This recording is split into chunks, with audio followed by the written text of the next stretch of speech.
Riley, what's up? Thank you. Thank you for support.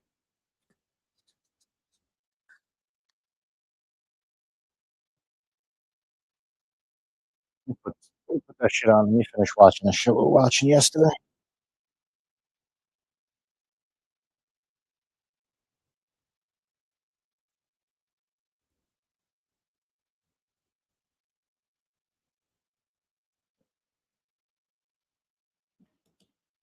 I can eat my food.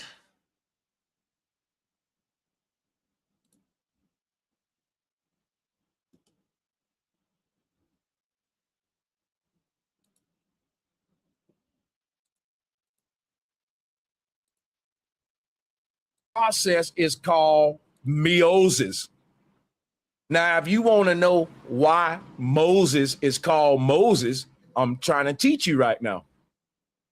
Moses ain't a person. Moses is a universal concept that's teaching us how we got all of these different realities. You're basically saying more seas. Let me show you what you're saying.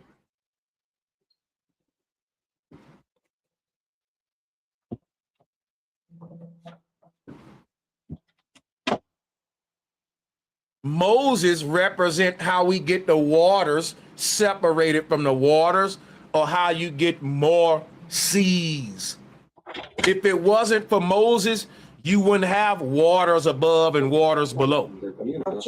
This is the point in the universe that separates the waters from the waters, or the God point, where duality and multiplicity and all of that has been created right here. And at this point, more seas are being created, more oceans. Think about this. How do I make many oceans out of one? I take cups and scoop it up like a swimming pool. That's all Moses doing. He's separating the water from the water, and it looks like this. Look, it looked like breaking the pillars in half. Now, when I told you Jesus is Moses, I meant it, because guess what? Jesus is breaking the bread in half. Who breaking the bread in half? Well, if you know that your brain and your skull shaped like bread, then you can see how the ancestors were very clever. Because if you look at this, it looks like a loaf of bread. Look at it. It shapes just like a slice of bread. And if I was to take a slice of bread and cut it down the middle, a person can teach like that about the left and right brain. A duality, yin and yang. It's like this. You take a loaf of bread, you slice it. Who is the one that's slicing the bread? Center. It ain't no real person. It's a concept of how duality is being created. But when you personify the concept, you get Jesus and the Vesica Pisces. Now, notice what I just said. Pi what? Jesus and the Vesica Pi. Pisces. Pi is dealing with splitting some shit. Pi seas, more seas. It's showing you more primordial oceans being created. Every parallel reality is sitting within its own ether or sea, primordial sea. And it's every time a parallel, what it's saying is with Moses is the one that's making it be more than one reality. There's only one reality. The concept of multiple realities is an illusion. Sanchez, you confusing me. No, I'm not. Have you ever been in a glass house? It's only one you. But the concept of it being a bunch of different yous is an illusion that the glass house is making. Our earth is the same way. When we fell into this reality, we fell into a glass house. Swings. Our reflection is all around us. The stars, when you go outside and you look I at the think it's what I stars think all it's around my you, fault. The shit that those I are your ordered. reflections. Although it did say Every classic star though. in the sky Classic is like blown you in. being in a mirror house and looking around you at another you looking back at you. Every star in the sky is a gateway into another you that's being reflected from the center you, like a mirror house. So more seas is more U's. Every mirror is its own ocean with a U inside of it. So each U require another ocean. More seas. Moses not only split the tablets, Moses split the sea as well, splitting the waters. You see what I'm saying? And Jesus is splitting the bread. Why is everyone breaking something in half? Because everyone is embodying the demiurge in No, you. I was Look at looking at the Morpheus, receipt, what I ordered. giving you red pill, blue That was pill, my yin fault. and yang, negative and positive. It's the same God, this I haven't God dug of the into it yet. crossroads, the God of Rock, transformation, rock. which is what Morpheus is, the ripper, the reaper. Hold on, I'll But tell the you right word now. ripper, They the look one that's fucking ripping really you from the spicy. simulation, They is look red as fuck. repairing you. Repair, reaper, repair, Chewami. ripper, repair. Pulling you out of a dream and bringing you back to reality is a repairing process. Sloth It's pig, fixing you. martyred, pork Now chop, you look at papa. Morpheus here, Probably, I believe and then it. we go to Jesus. Why do Jesus She why definitely do put some kind of a Jesus spell. want to show us his piercings on his hand? Now watch, let me break some down. She be casting spells on The everyone. literal interpretation I think tells she a cast a spell on me story yesterday. about So I, a like, dude choked and who shit. is dead, but his corpse is walking up to you with holes in his hand like a zombie. See, the literal interpretation got y'all believing in Halloween shit. If a nigga get up out his casket right now and say, look at this 12 gauge bullet in my fucking head, and I'm still alive, you would shit your pants. But yet you worshiping this damn zombie. So your literal interpretation literally got y'all worshiping a zombie, man. Like the Night of the Living Dead. What's so crazy about it, Christians will watch movies about dead people getting up out the grave, and they will call it horror movies, and they will be afraid of it, but they will go to church and get excited about a dead man getting up out the grave. You can't make this shit up, y'all. They will watch movies about corpse getting up out the grave, people with knives stuck in them and wounds showing. And they will say, ooh, that's spooky. And then they will show this image and rejoice at it. I call cap.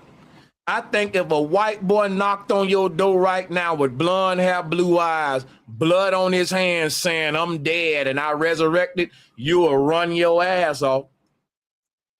Oh yeah, you wouldn't be talking about, oh Jesus, come on, man. You will take off running. That's a zombie. But that's what the literal interpretation does. See, the spiritual interpretation don't require me to worship a walking zombie, a corpse. It lets me know that it was never literal. What Morpheus represent is awakening. If you ever watch the Matrix movie, Death is Awakening. When Neo leaves the world, he didn't die, he woke up. This is the Gnostic way. Death is not nothing to be scared of, where if I don't worship this blood sacrifice, I'm going to go to hell. That's fear mongering. That's fear programming. But that's what the literal interpretation does. When you take these old ass symbols, because what people don't know, they turn the God Moloch into Jesus. They didn't turn the God Moloch into Jesus. Basically, Jesus is Serapis, and he come from Egypt. But they was taking a lot of attributes from other surrounding gods, giving them to Jesus, because they wanted to make the one blended perfect God what was happening, I'm about to show y'all that right now. Here go the god Moloch. You look at his hands, right? Look at his hands. You notice something about Moloch's hands? They look just like Jesus' hands, don't it? They got piercings in them. Because Jesus is Moloch, y'all. Jesus is the golden calf. But Sanchez, Jesus ain't a calf. Let me break something down to you. Before Jesus was created, they was under Moses, man. Moses is the father of Christianity. What did Moses have them worship? A golden calf. Where did Moses get the golden calf from? Egypt. Who is the golden calf? Hathor. Oh, no. Not only did they create Jesus from Hathor, they created Zeus and Thor from Hathor. The hammer that Thor is holding became Jesus. Yes, the Thor hammer is just a capital T or this. That's the Thor hammer, Jesus. He's the Thor hammer. So, because while the Thor hammer is dealing with electromagnetism, which is the knowledge that was lost, that's the serpent wisdom, the sine wave energy, sine wave knowledge. This is a corrupted form of the golden calf, Hathor, from Egypt.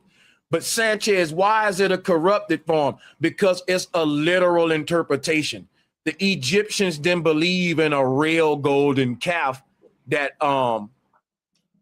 was the devil making people do bad.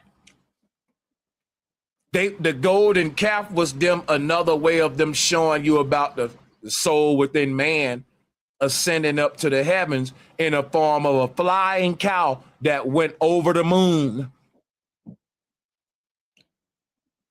To say that if you can go to the dark side of the moon, you're leaving the earth realm, basically.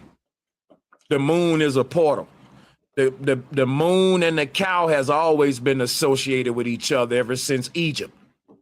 The cow jumped over the moon. That's Hathor.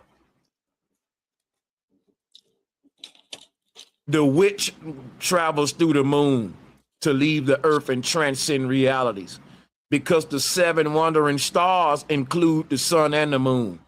Now, this deity right here is Jesus. And if you look at the star on the chest, that's your Star of Bethlehem. You don't see the Star of Bethlehem on the chest? This is Jesus, man. I'm listening to Bro Sanchez. But see, there is no, that's what I'm telling y'all. Like, people will show up and say, Sanchez, Jesus was a real man. How you gonna tell the people that invented this shit that they shit is literal when they saying it's spiritual? Think about that now. That's like me inventing the slang word cheese to describe money. Everybody knows Sanchez, the one who created that shit. Like, when you say cheese and you talking about money, let's say I'm the one invented that slang. I'm the creator of it, and everybody know that. Now imagine someone coming along later saying, let me get some cheese, man. And they talking about real cheese, like Kraft, the stuff you put on sandwiches. And people are trying to tell them, hey man, cheese don't mean that. And this person is saying, I know my new slang, I'm copying Sanchez, but the new version is literal. When I ask for cheese, I mean real cheese. Now think about this, right? What would happen if that happened? It'll be weird. People will be putting cheese in the bank, like the shit we make macaroni with. And if everybody do it, nobody would think it's wrong. It'll become a tradition and a ritual. People will say, why do we put real cheese in these bank vaults? Because that's just tradition. People been doing it for years. We put our cheese in here, and when it go bad, we just replace it. It's for the gods. People do dumb rituals all around the world. The rituals don't make no sense because the truth has been inverted from the symbolism. Think about this. People will never know the real meaning of why they putting cheese in these bank vaults. Why? Because we wouldn't put cheese in the bank vaults. Cheese was a code word for money, and they don't know that. But they will never find the truth if they don't know that we were speaking symbolically. Imagine that. I'm giving a crazy example, right? Let's say your soul shaped like a snake. And the snake, when it leaves the body, it rises up from this ocean where it's resurrected into a higher realm. Now, everybody that's hearing me telling the story about the snake rising up know that I'm not talking about a real snake rising up from the water. They know I'm describing man's energy leaving the earth. But what if someone say, no, he talking about a real snake rising up from the water? What would happen? You will get the literal interpretation that we got in Revelation that talks about the great serpent Satan rising up from the ocean in the end of days. When you read the book of Revelation, in the end of days, Satan the serpent rises up from the ocean.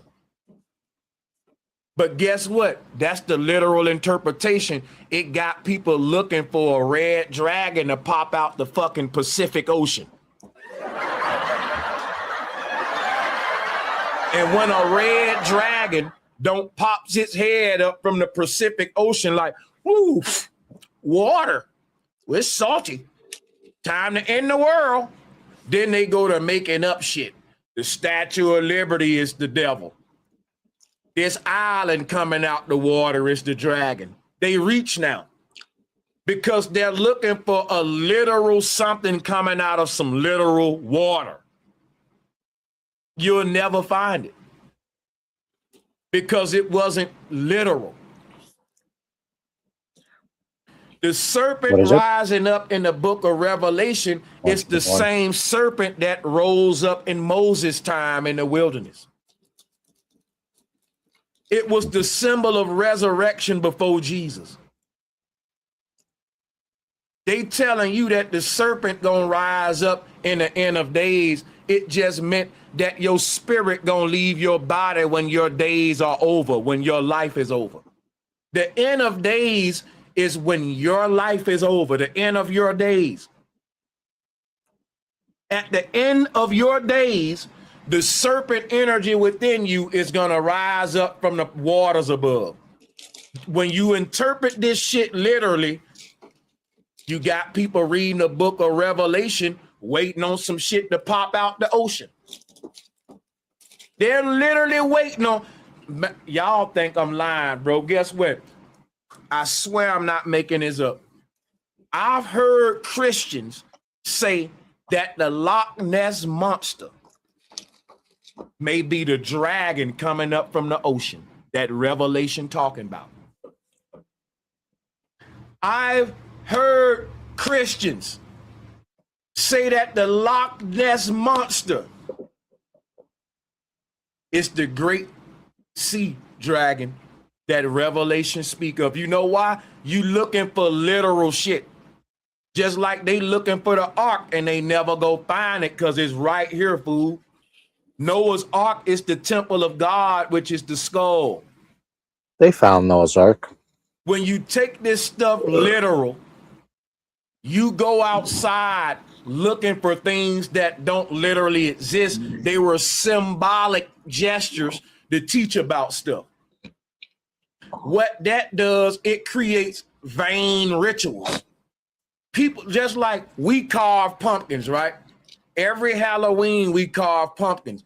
What if I told y'all that come from us teaching about this same knowledge of resurrection?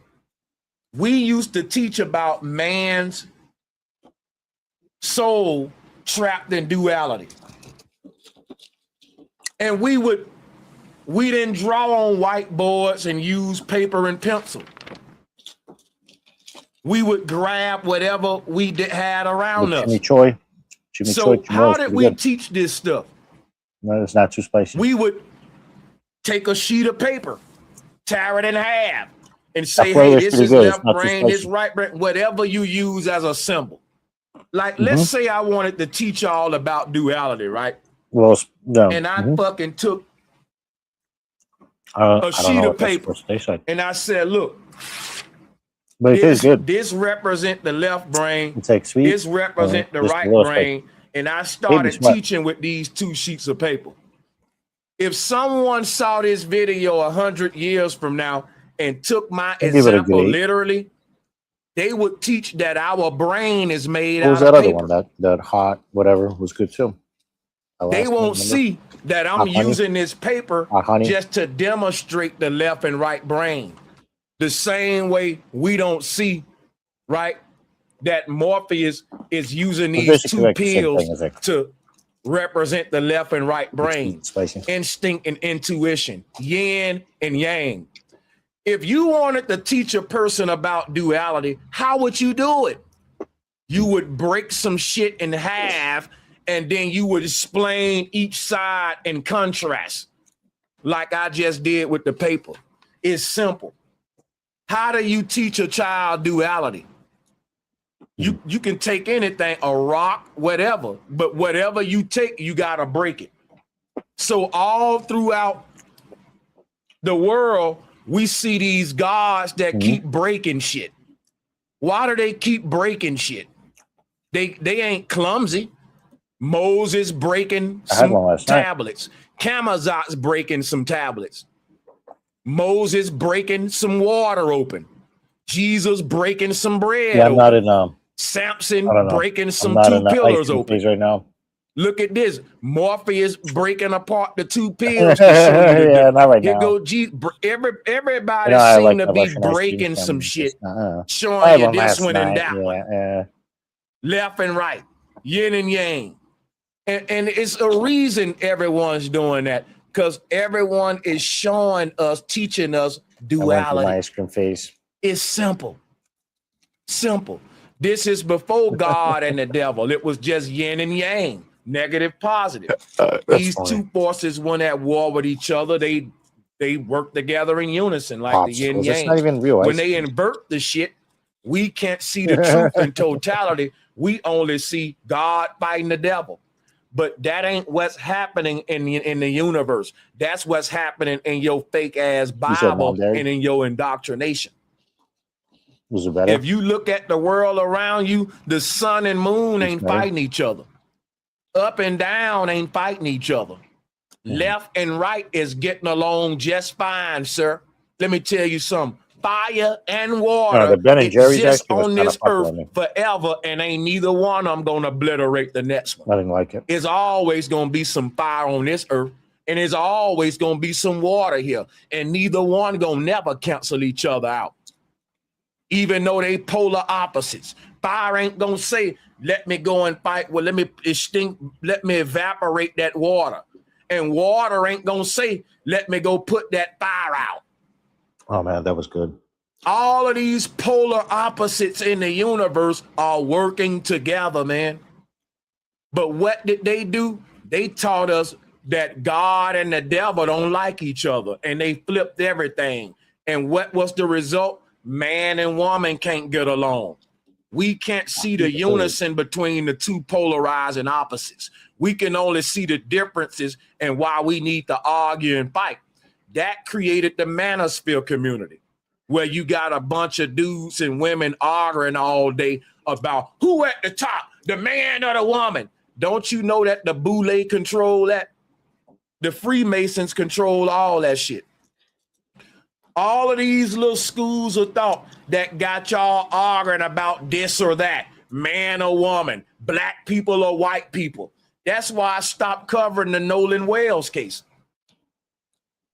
It's so much division, but if you look at the universal laws, everything getting along. Everything that's polar opposite is working together with each other. The sky and the ground is a marriage. the sun and the moon working in perfect unison. Only thing that's polar opposite that ain't found the balance point is man. We in chaos because we ain't learning balance from the universe.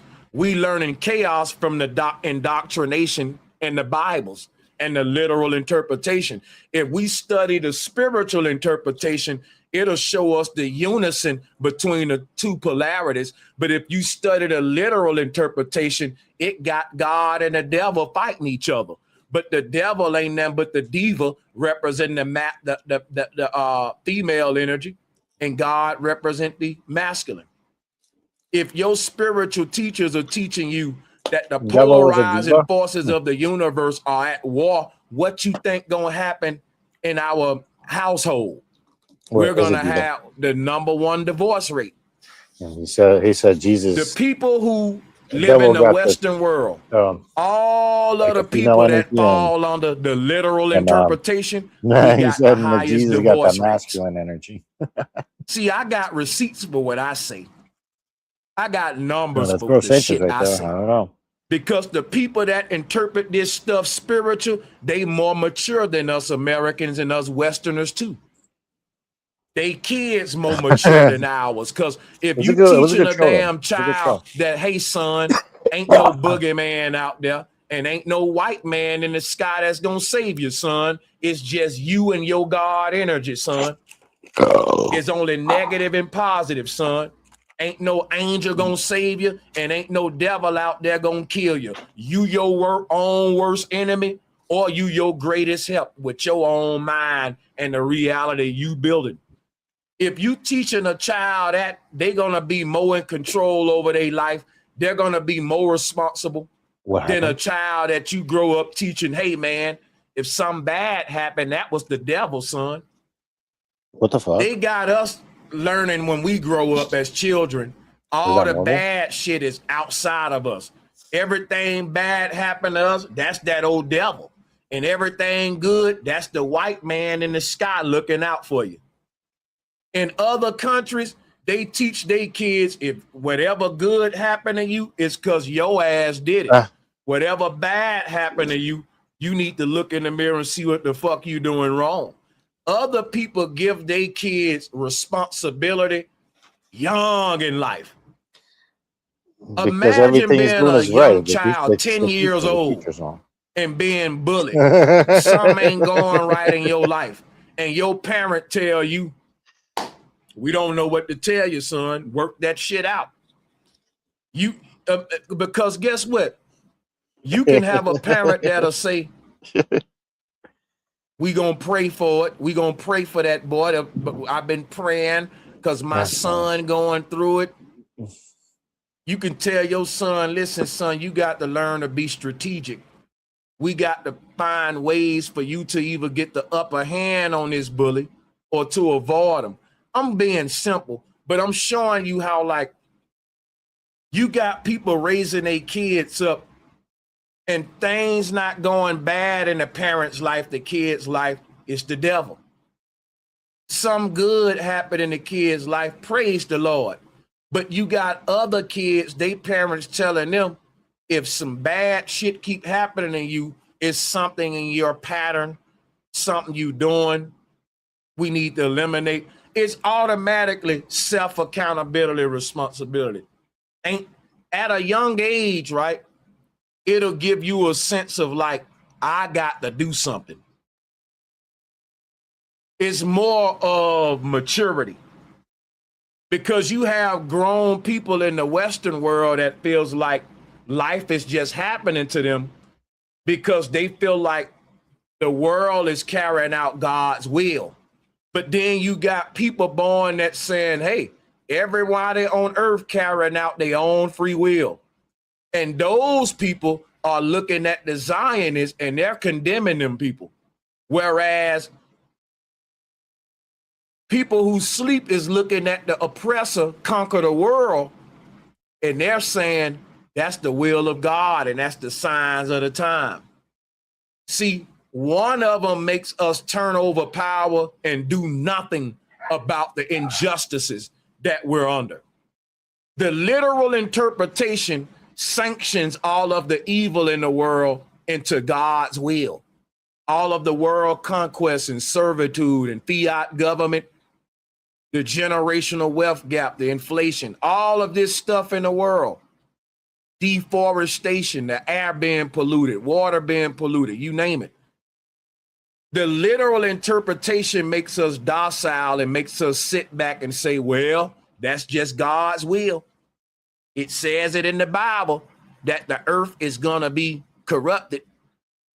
And with that interpretation, you just sit back out the way and let these people take over. You don't fight. And that's what they want. The literal interpretation makes you docile, complacent to Zionism. And if you're turning a blind eye to it, you're part of it. That's how the universe look at it. You got blood on your hand. Because there are other people that knows this ain't God's will, and that those people are acting out their own evil ass intentions and their own will. And we ain't sanctioning the enemy's evil actions in the name of God. So that's the difference between these two. But let me show you some more symbolism that I think you'll get a kick out of. We're in a simulation, a dream world, if you will, a matrix. And the people in power don't want us to know that. So let me show you what the ancestors said. The Mayan cosmos. The Mayan cosmos looked like a human head, don't it? Because again, if you're in your dream, you're in your head. Now, this is pre-Christian. You can see the bird landing on the cross right here. Look at it. This is a Mayan conception of the cosmos. And what we're looking at is the sacred bird of heaven right here landing on the world tree, which was later stolen by the Christians, talking about the dove landing on the cross. But that's the literal interpretation. That's the literal interpretation. The spiritual interpretation says that your soul fell from a higher realm and it landed inside the body, and it takes its command center at the seat of the soul, which is the central nervous system. You see it right here. This little bird right here is the soul inside the body, or what we call the mind. If you look at a Hebrew cosmos, it'll just be the throne of God right there. You see? But the Mayans and the Hebrew were on the same page, God, right there in the same position. When they cut the head, this would be the third eye, the pineal gland, the place where Jacob met God. There's nothing there. It's an empty chamber because it's the hidden one. God is invisible, right here, seated right here in the heaven of heavens. But that location is right here to the Mayan. God would be the Holy Ghost bird or whatever landing on the cross. Same thing. But why a bird? Why a bird on the cross? Because if you look at this image of the brain, this became a god called Abraxas. Let me see if I can pull it up. When you say Abraxas, what are you saying? The word axis is in it, because the axis is the North Pole where the split is happening. Look at Abraxas. This is Santa, center, in between the sun and moon. Look at him. Look at it. This God is in between the sun and moon. Look at that. The North Pole in between the sun and moon right here. And this Santa, instead of reindeers, you get the 4 horsemen of the apocalypse. Why the 4 horsemen? Because it is 4 hemispheres of the brain, family. It is 4 horsemen because it is 4 hemispheres of the brain. It is 4 corners of the earth, representing the 4 hemispheres of the brain. Okay? You can see that there's 4 continents right here. If you cut your brain open, you get 4 hemispheres that's being separated by the middle point. The middle point is right here, the vault of heaven. This middle point is where Jesus breaking the bread, slicing the pie. This is why Jesus got his arms open, because Jesus is personifying this tree of life. And I asked you a question. Why is Jesus keep splitting shit up and breaking bread and all that? Because this world tree creates the time zones. It creates the directions. Look at it. It creates the 4 hemispheres of the brain, which is Jesus there. Now, here is Vitruvian Man. But Vitruvian Man is a form of Jesus too. It's Leonardo da Vinci showing us our soul experience in the flesh inside of these different parallel realities. Each parallel realities equals out to 360. So you got a square and a circle, both equaling 360, but they're different shapes. And you got a different Vitruvian Man in each shape, and all of the shapes are layered on each other. This is what the universe is. It's expressing the 360 in different ways: circle, square, 6-pointed star, and you're in the middle of each expression, meaning there's a version of you in each reality.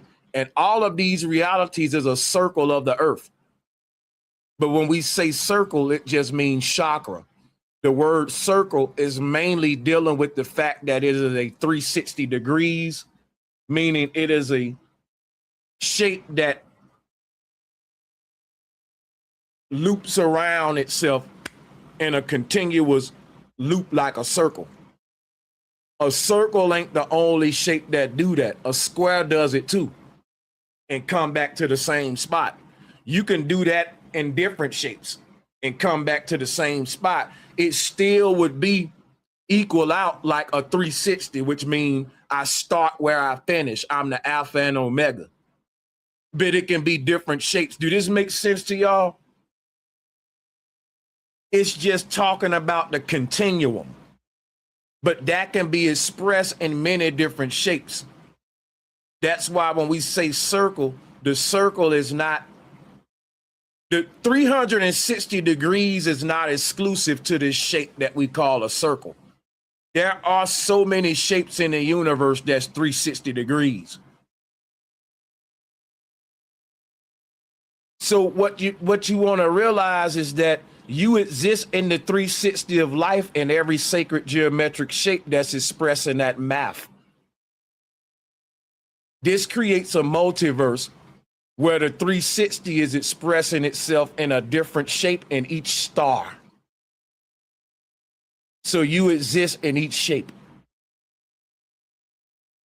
And another way of looking at this is like this, because Vitruvian Man is basically virtual man. You look up the word Vitruvian, and it is Leonardo da Vinci's way of saying the virtual man.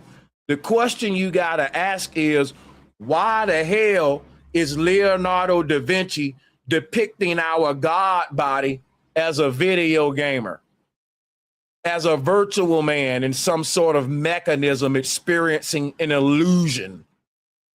Let that sink in. Hey, Shauna, what's up?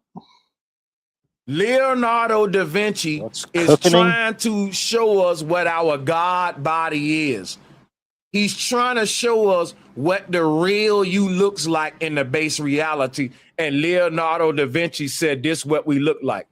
Adam, you're in a star.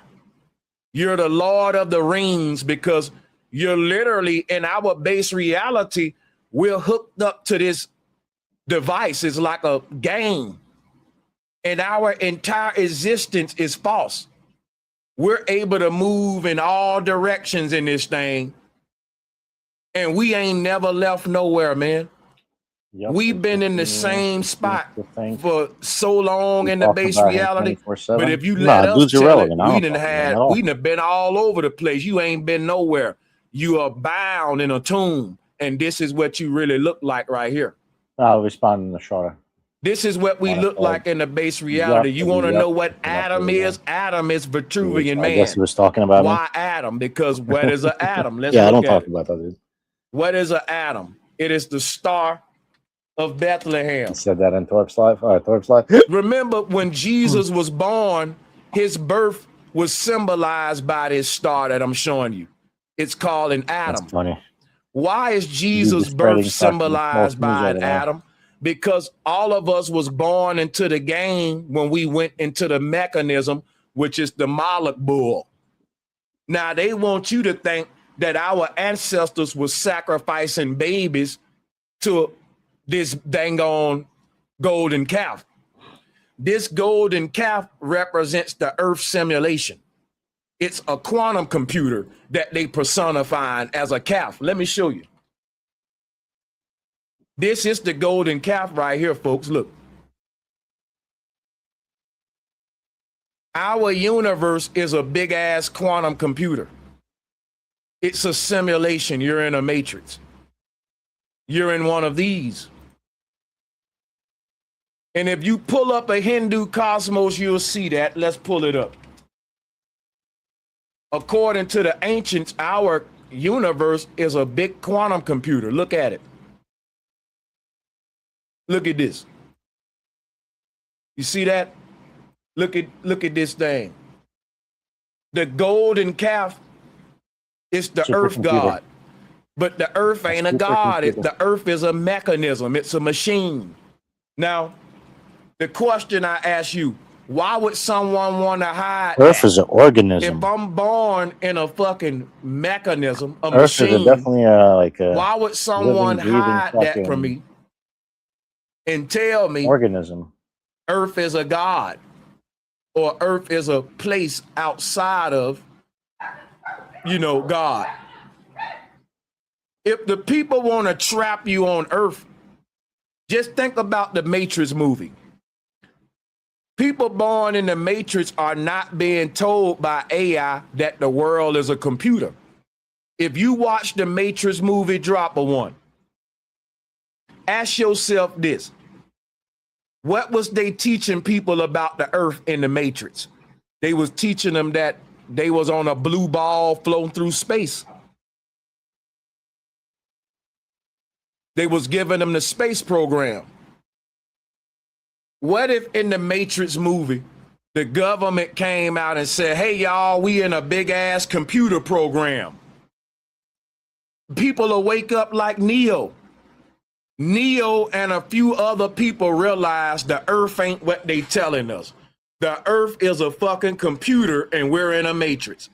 Everybody else in the matrix thought they was on a ball globe earth floating through space. Y'all are woke. You've taken the red pill. Flat earth is basically simulation earth. It's the earth Neo found out about, Morpheus found out about, and everybody laugh at you when you go back into the matrix saying, hey, the earth ain't a ball. It's a simulation, and simulations are flat. Like a video game with a map. You ever played Grand Theft Auto? What's the shape of your world? It's a big flat map, isn't it?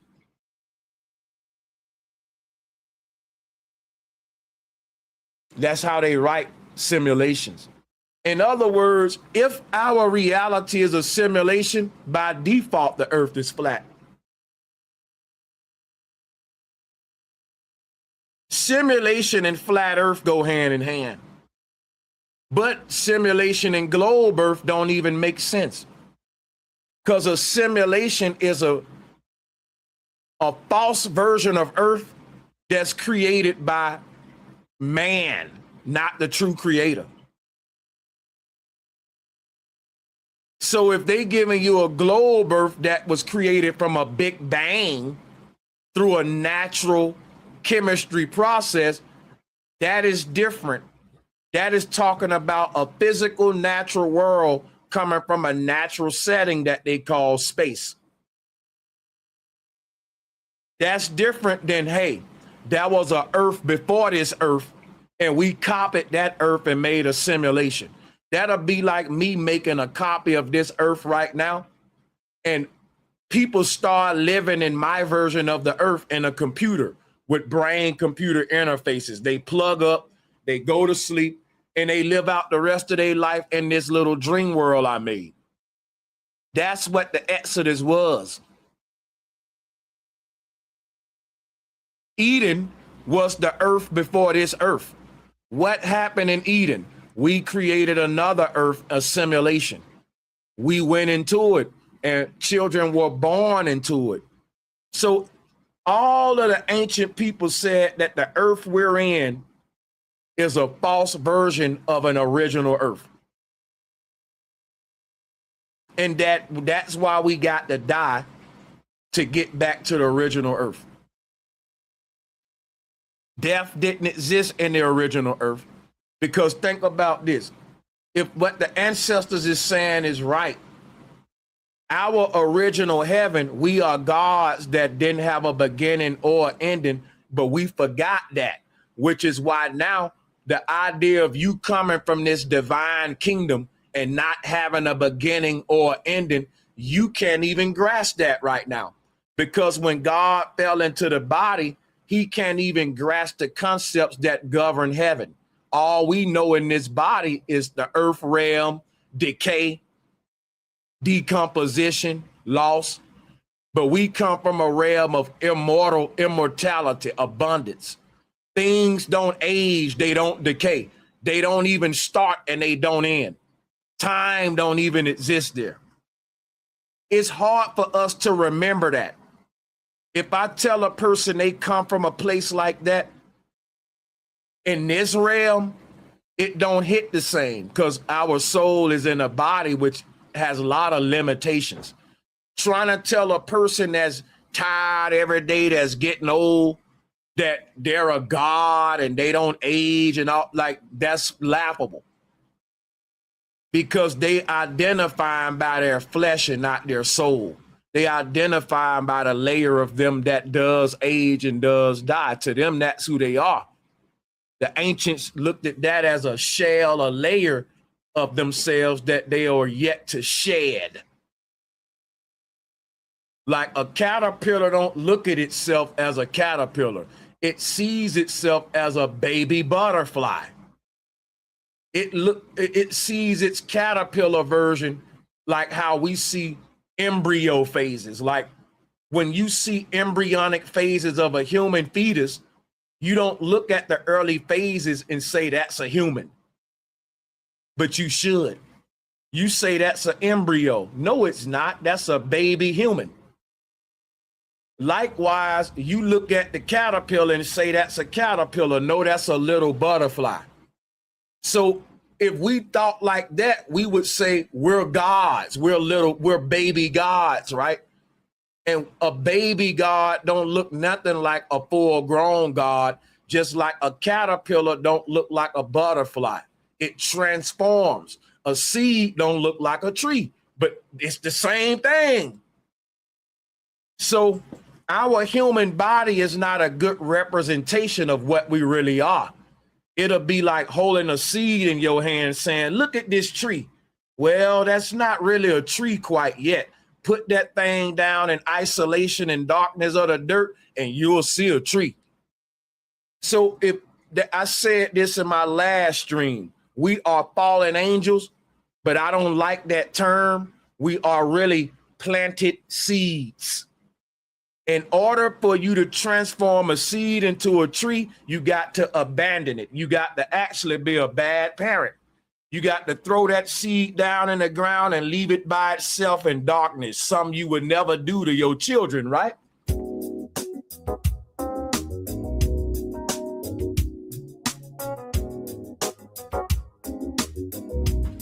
Everything is inverted in the universe. See? Everything is backwards and when it comes to the universe, and I'll give you an example.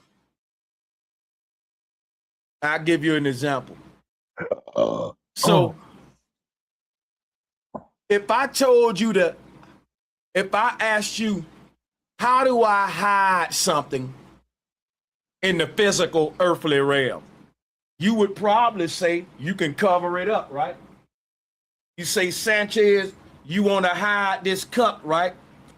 In the earthly realm, if we want to hide something, we just cover it up, right? In the spiritual realm, if you want to reveal something, you cover it up. Now that just fucked you up, right? I know you scratching your head like, how do you reveal something by covering it? Well, check this out, right? You ever saw the movie called The Invisible Man? If you had an invisible man sitting in your living room and you can't see him, how would you reveal that man? You would throw a blanket on him, right? If you wanted to see an invisible man, you would cover him up. You see what I'm saying? So in the invisible realm, in order for you to see shit, you cover it. In the physical realm, in order for you to hide shit, you cover it. See, everything is flipped and it's inverted. Do that make sense to y'all? Because your soul can't be seen, it's invisible. But in order for me to see your soul, we literally had to cover it up in a body, in the flesh, because you really an invisible man.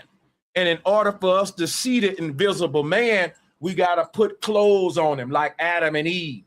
The energy that you really are can't be seen. It's invisible. But what makes you visible is your body. You putting clothes on it. So from the spiritual realm, if you want to see something, you cover it up. Because in the spiritual realm, everything is invisible, like the invisible man. And you see, it's just the opposite here. When you cover some shit here, you hide it. So that's what I mean by everything's inverted. In the physical realm, you saying I'm alive. But in the spiritual realm, you're dead. We're not living and waiting to die. We're dead waiting to live. We've been taught backwards. Life don't happen before death. Death happened before life.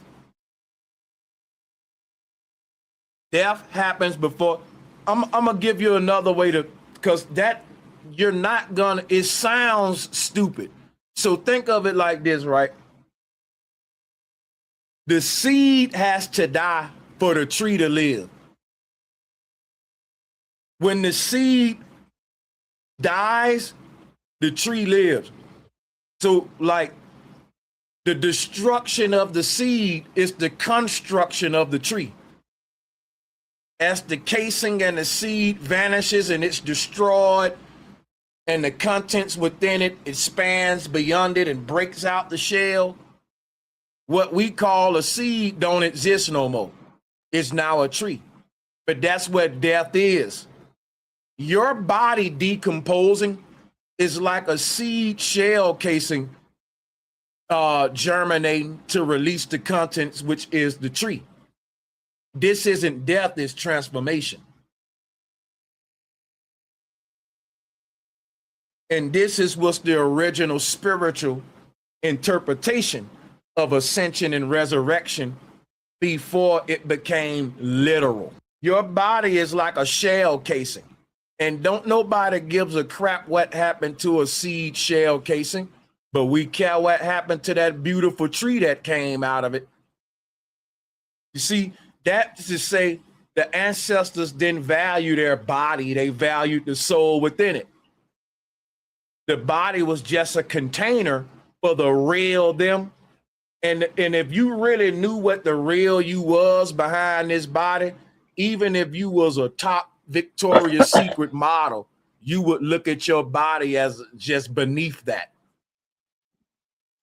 People value their bodies more than their soul. That's like a caterpillar getting obsessed with the cocoon that it spun versus the fact that it need to be inside of there transforming instead of decorating and making up that cocoon. All of us are plagued with this to where, now I ain't saying don't take care of yourself, don't look your best and do all that. I'm saying at the end of the day, you should be more in love with the you that's inside of you. Like the Bible said it this way. The Bible said, greater is he that is in me than he that is in the world. That is saying the soul within my body is better than my body. My body has lust, and my body has all type of corruption that my soul don't agree with. When they was saying greater is him that's in me than him that's in the world. Our soul is like connected to our higher self. The body is the lower self. And if greater is him that's in me than him in the world, then we should be listening to him that's inside of me versus your pastor, your bishop, any external authority. All of the external voices are giving you indoctrination and the outlaw system, the established truth over the universal truth. So let's go back to this. So this right here is what your God body looked like. Vitruvian man is the fact that in the base reality, we're playing a game. Vitruvian man is your virtual self, the you that's blindfolded. You can't see the real world because you see the simulated world from inside of your mechanism. This is what we really look like, people. I want to show you this because when I show you this, Adam was the first man. Adam is basically the name of your God body. And this symbol of the Adam is just showing you what the God body looked like in the base reality in Eden. And in Eden, this is what we look like, y'all, like a damn Adam. Just like this. But if you put an S in front of Adam, what you get? Saturn. And what is another way to show us Saturn? Here he go right here. Look. Here he go right here. This is what we look like. Why am I showing you this? Because what I'm doing, I'm teaching you about the Star of Bethlehem or the six-pointed Star of David. It ain't have nothing to do with David. It ain't have nothing to do with this literal Jesus being born. This star represents man's entering the simulation because it's Vitruvian man. If our world is a simulation, how do we enter it? We board this mechanism.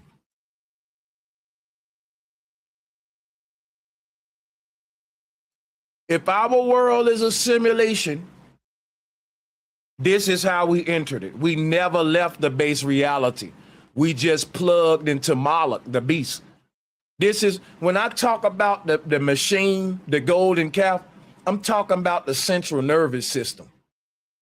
This computer is your spinal cord, but it's also a mech, like this is technology.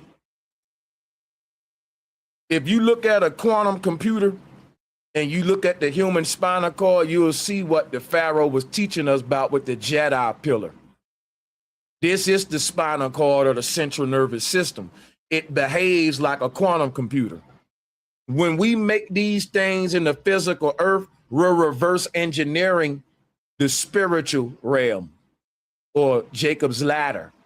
But if you want to know what Jacob's ladder looked like, this is what it looked like. The stairway is made of technology, folks. Get out of fairy tale land. Our ancestors were scientists. They were tech gurus. You're not in the real earth right now. You're in a simulated earth that's being projected from the real earth. And these earths, man made these, y'all. Man made these. Now the question is, what man?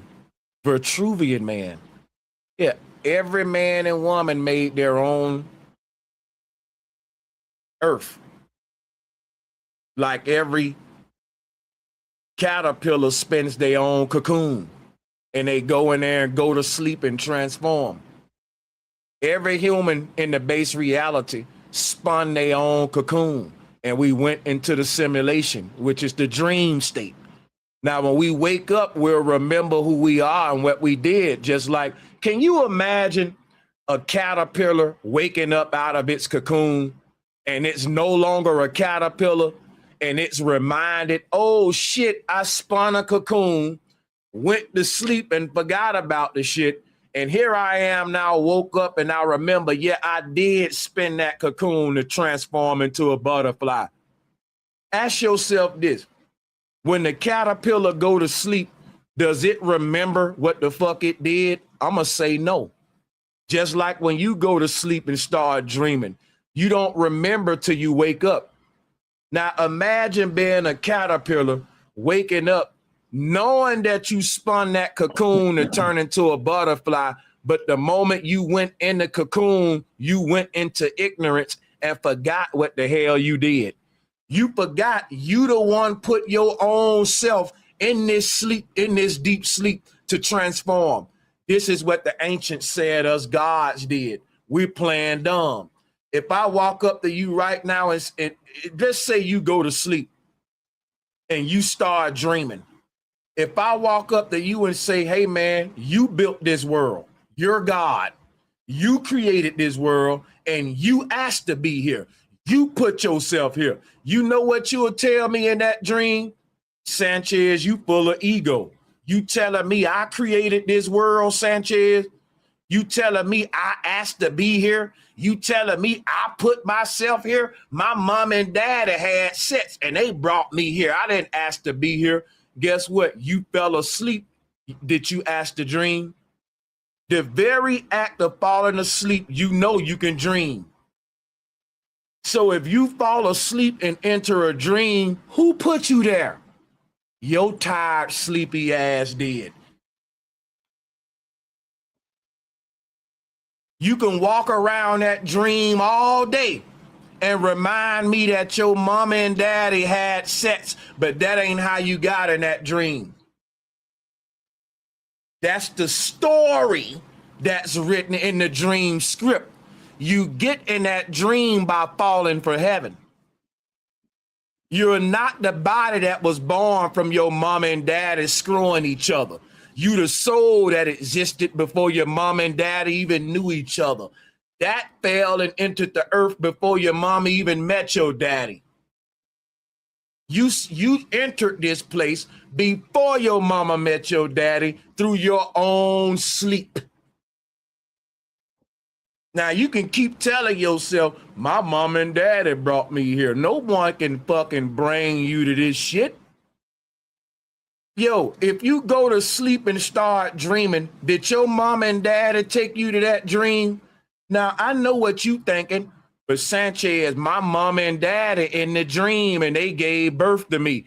They gave birth to your body in that dream. But that ain't what showed up when you started dreaming. Do you hear me? Listen, your body is walking around different realities right now. And your mom and daddy did give birth to your flesh in those parallel realities. But when your soul travels away from this world and go into another you in another world, your mom and daddy didn't give birth to that. The part of you that can shift between bodies and different versions of you and travel in between dream worlds and parallel realities, that's who you really are. You're neither one of these bodies that your mom and daddy shitted out. Those are just shells and avatars you can access. The real you cannot be born. It is pure energy that has always existed. So you had multiple births throughout multiple parallel realities where your mama met your daddy in different scenarios. But that is telling me the story of your body in that particular world, and that ain't got nothing to do with your soul. In each of these dream worlds, there's a different history that you got. There's a different memories. Like in some of these worlds, you may be an athlete. In some of these worlds, you may be a minister. You may be a soldier. In each parallel reality, you have a different history. But guess what? You got the same soul. See, because your body is a character in a book, and it's this character exists in many books where they got him playing out different scripts. But you ain't the character in the book, you the reader. And the reader ain't playing no roles, and the reader ain't no character. The reader just observing what the character's doing. When you enter these different dreams, it's like you saying, okay, I'm tired of reading this book. Let me pick up this other book starring me with my mama and daddy and the same cast in that story. You can, in this library, you are written in every book, and your mama and daddy is in every book. But guess what ain't written in none of them books? The reader. Every book you pick up, I'm reading about the character you're playing in the book, but I'm not reading about the reader. You can't write about the reader. The reader is just observing that which was written. There's no story about the reader. You know why? Stories are lies. Stories are scripts. The reader don't live in a storybook. The reader lives in a real world and access the fake world through imagination and story reading, like a child reading a book. In other words, your soul is in a higher realm right now reading a book called Bro Sanchez or whatever your name is. Your life is just a book that the soul is reading in real time. And it is reading a book by manifesting into the book as the character and acting out the script. Everything in your life is already written out from beginning to end. That's why we have deja vu, because the future already written. Tomorrow ain't a blank page, family. Every single action you taking, your soul wrote this shit out in this book before it came. Does that mean we got free will? Yes, it does. But we're bound to the script. Just like the Bible said, what they lied about, they said God wrote the script and it's some white dude. You're your own writer of your reality. And according to the ancients, the soul wrote out every mistake and everything it needed to experience here for it to get to its next level. It wrote everything. Ain't nothing here happening randomly. If it was, then we can't call it a simulation. Simulation means shit is written out. It's pre-planned. Ain't no random shit happening in a video game. Everything is scripted and written that, hey, when you turn around this corner, a little turtle gonna come at you. If you playing Mario, right? It's scripted out. If you playing a video game and you bend this corner and a monster pop out, that ain't a random act. That was written in a game that when you turn right here, a monster gonna pop out.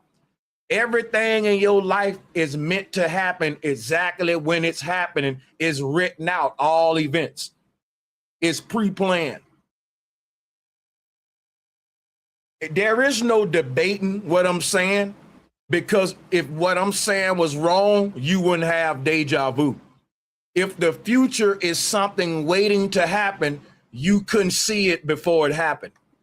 Now, you can remember the past. What if I told you can remember the future too?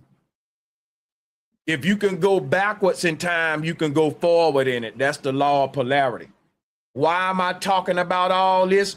Because this knowledge is tied into the spiritual interpretation of these symbols.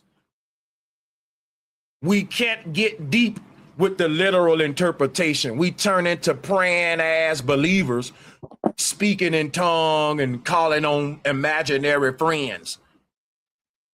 What if the whole world was thinking deep like how we thinking right now? What kind of world would we be? It wouldn't be a bunch of religious war and Zionism and dumbass, low frequency vibrating people. They vibrating so low they can't see nothing but world conquest being God's will. But when you vibrating high, you can see the devices of evil at play in this world. Christians got the Bible, but they falling for the deception of the world because they're interpreting it literally. Now look at this image here, because you see this concept, they call it Ezekiel's will. Here is Ezekiel's will. You want to know what Ezekiel's will is? Ezekiel's will is a mechanism that never leaves heaven, but it travels all around the universe. If you think about the God of the Bible, right? They said the God of the Bible never leaves his throne in heaven, but he can be anywhere at all times. What kind of technology would allow you to do that? I'm showing it to you. This is, I'm gonna call this Vitruvian man technology. They said God can be in heaven on his throne, but still be in every earth, in every parallel reality. How? It ain't magic, it's technology. I'm showing it to you right now. This man can be seated right here in this room and never leave his room, but he can go everywhere in the universe because it's through the dream state, right? And this is what Ezekiel's will is all about. Ezekiel and all the prophets never left heaven, but they omniscient. They everywhere, and they never leaving their throne, because the mind is able to wander without moving, because the mind can project itself. And that's what the mind doing right now, having this human experience. Ezekiel's will is a mechanism that exists in the base reality that allow us to make our exodus, or to leave the mothership, so that we can go onto our solo germination process as seeds and make our transformation. This is you spinning a cocoon, basically. So in our base reality, you got these baby souls. They can't transform without this virtual experience called, like, this fake ass matrix, right? So in the base reality, you got these new babies plugging into the game, but they're doing it to transform. When they get out of their little mechanism, they will have wings, and they will be now their higher version. You enter this thing as a baby, you come out as a god. That's what's happening in Eden. And this is what you really look like at the North Pole. They said Jesus was put to death on a cross, right? Look at this machine. They're not talking about no earthly dude coming and dying on a wooden cross and getting up like a zombie. They're talking about your God body in the higher realm. You died when you entered the matrix. And I'm showing you what the mechanism looked like. It looked like a cross, man. Okay? We literally, think about this. What is the name of the fallen angel? Satan, right? Satan is the word Saturn. The god Saturn ain't nothing but a god with a bunch of rings around him. Now look at this image right here. This is Saturn with his rings around him. We're all Saturn, which is Satan, fallen angels. How did we fall? We entered the video game. Satan is Saturn, and Saturn is the god that's covered in all the rings around him. And I'm showing you how he get his rings. The rings represent the veil, the ignorance, the simulation around you.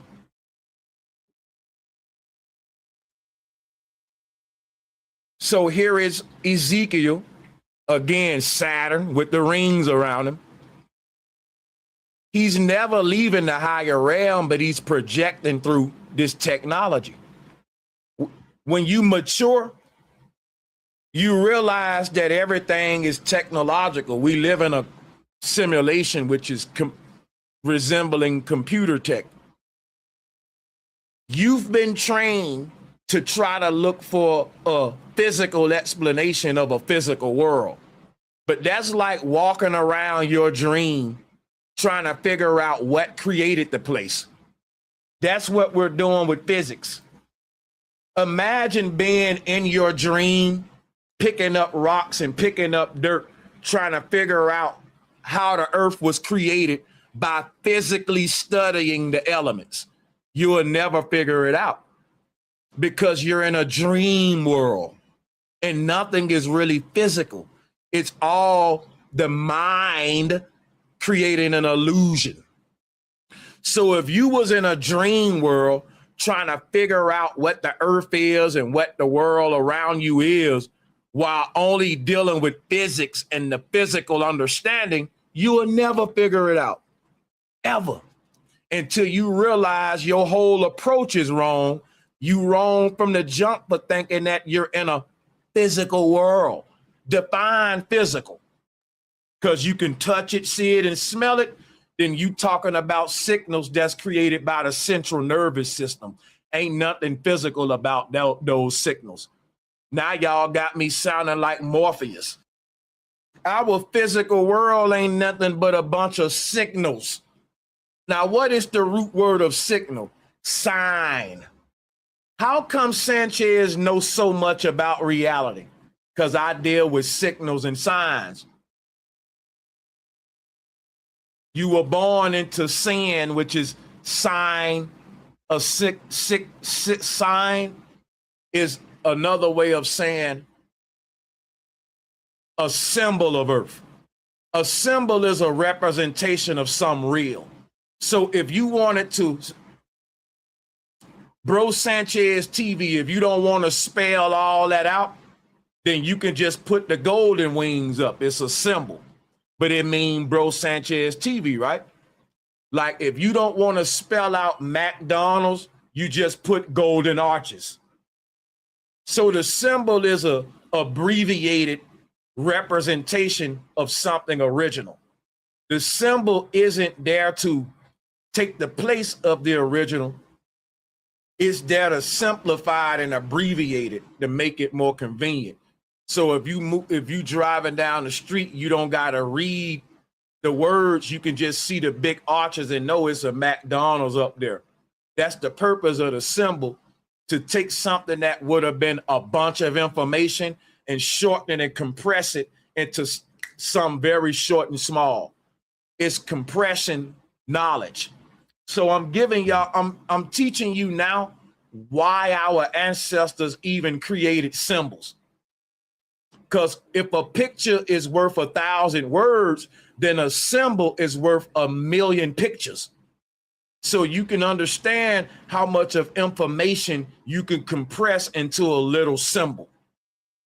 That makes a symbol very fucking powerful. You can have 100 novels in one little symbol. Imagine you reading 100 big ass Bibles, and you could have got all that knowledge by meditating off one little symbol. That's why our ancestors, they didn't read books.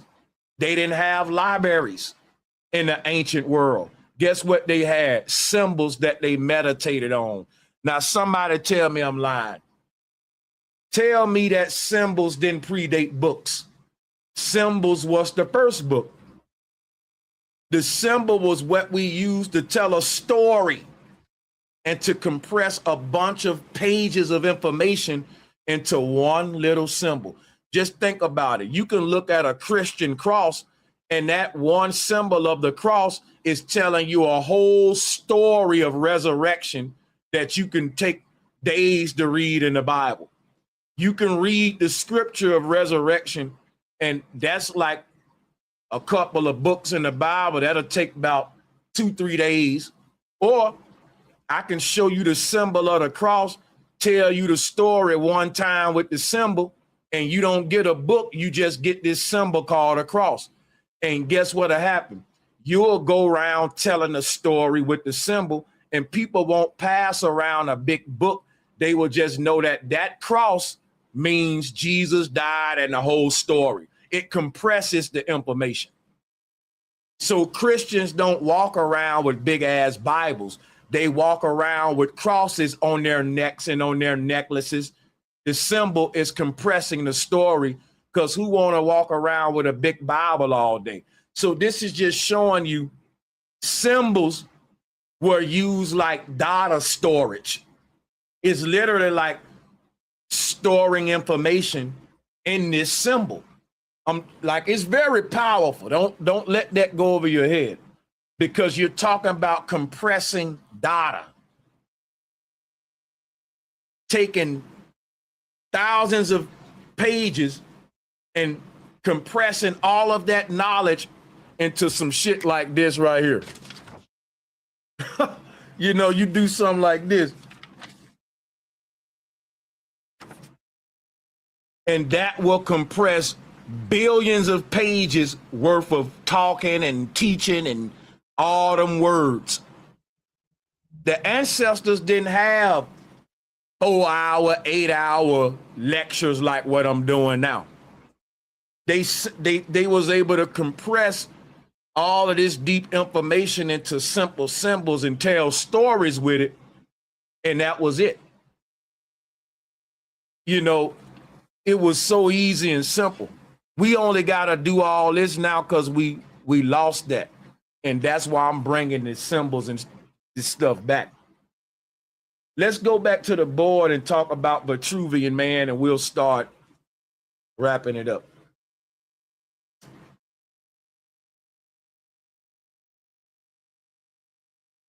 But this right here, this photo tells you a lot about Ezekiel's will.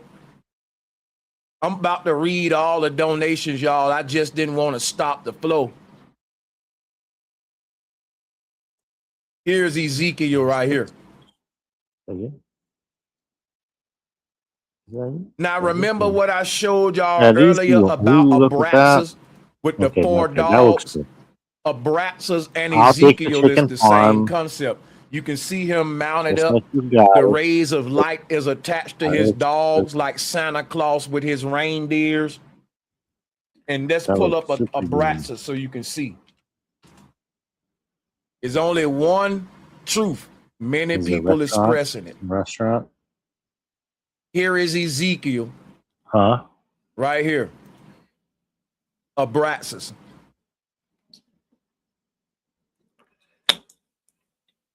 Look at there. And you can see it got the 4 horsemen. And on Ezekiel's side, you got these 4 horsemen as well. Same concept. They said in the end of days, God gonna crack the sky open. Well, look at what Ezekiel doing. How come your God got all these parallels with Camazotz, Moses, Isis, and all that, Ezekiel and Enoch? Everybody doing the same thing. The God of the Bible cracking the sky open in the end of days. Look at what Ezekiel doing. This means when you die, your soul exits the body through the brain. And the brain in this instance is the sky. It cracks the sky open because there's a vault in the sky. They call it the sky vault. Here it is right here. This little portal. The soul breaks out of that when we die. It leaves out of that. So it's like saying God breaking the sky open in your end of days. In the end of days. In the end of one's days, you know. So let's move on, connect some more dots though. Here go to what they call the pagan moon goddess. Now guess what? This goddess traveled in and out of the earth realm through the moon as a portal. And you can see her sitting on the moon crest. I put this up because look, we can deal with witches and fairy tales, or we can bring back the ancient technology that we was using to lead the earth. The stars and the moon and all that is simulation technology. When you look at the moon and all that, you like to separate that shit from technology, but it's not. It's technology. It's science. The sun, moon, all that shit is part of this simulation. Now, they tell stories about these witches that was leaving the earth through the moon as a portal. Do I believe the moon is a portal? Yeah. But why am I showing you this? I'm showing you how the moon is a portal. Everything is based upon a simulation and you being in a virtual reality. This is Vitruvian man. It's one thing to say, well, the moon is a portal to another world. It's another thing to give you the technology and science of how. Because our soul is mimicking this virtual reality technology. When your soul travel into one of these stargates, it's merging with that system and that frequency. It's just like a human getting plugged into this virtual game. And let's say that this dude gets tired of this particular game. He learned his lesson. He beat the game. And he say, you know what? I want to get into a different machine and play a different game. In the base reality, we are fucking gamers, y'all. That's what I'm telling you. I know this sounds crazy, but you want to know what we doing in heaven? Playing video games called life. We living out these simulations and we getting perks just like a video game. If you beat the damn game and do what you're supposed to do, you will leave the game with a perk. So if you lose the game, you lose some of your perks. And you don't want to do that because it's hard to beat the game with less perks. What if I told you, if you lose at this game of Mario, the next time you play it, you can't get the fireballs. And each time you die, well, you don't get a perk now. We take a perk. That's how the game of life feels according to the Hindu and many others.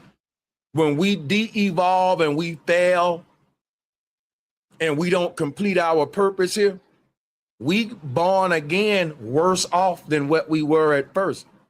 And if you can't beat the game with the fireball power, you know you ain't gonna beat it without it. So the more you die, the harder it is to beat the shit, according to some ancients. I don't really like those interpretations. Now, there are others that say everything you doing wrong, you knew you was gonna do it wrong. You ain't gonna be punished for it. You literally came here to do wrong and learn from it. Every mistake you made, you supposed to make it. Your soul signed up to make them particular mistakes because it needed to learn that lesson from them.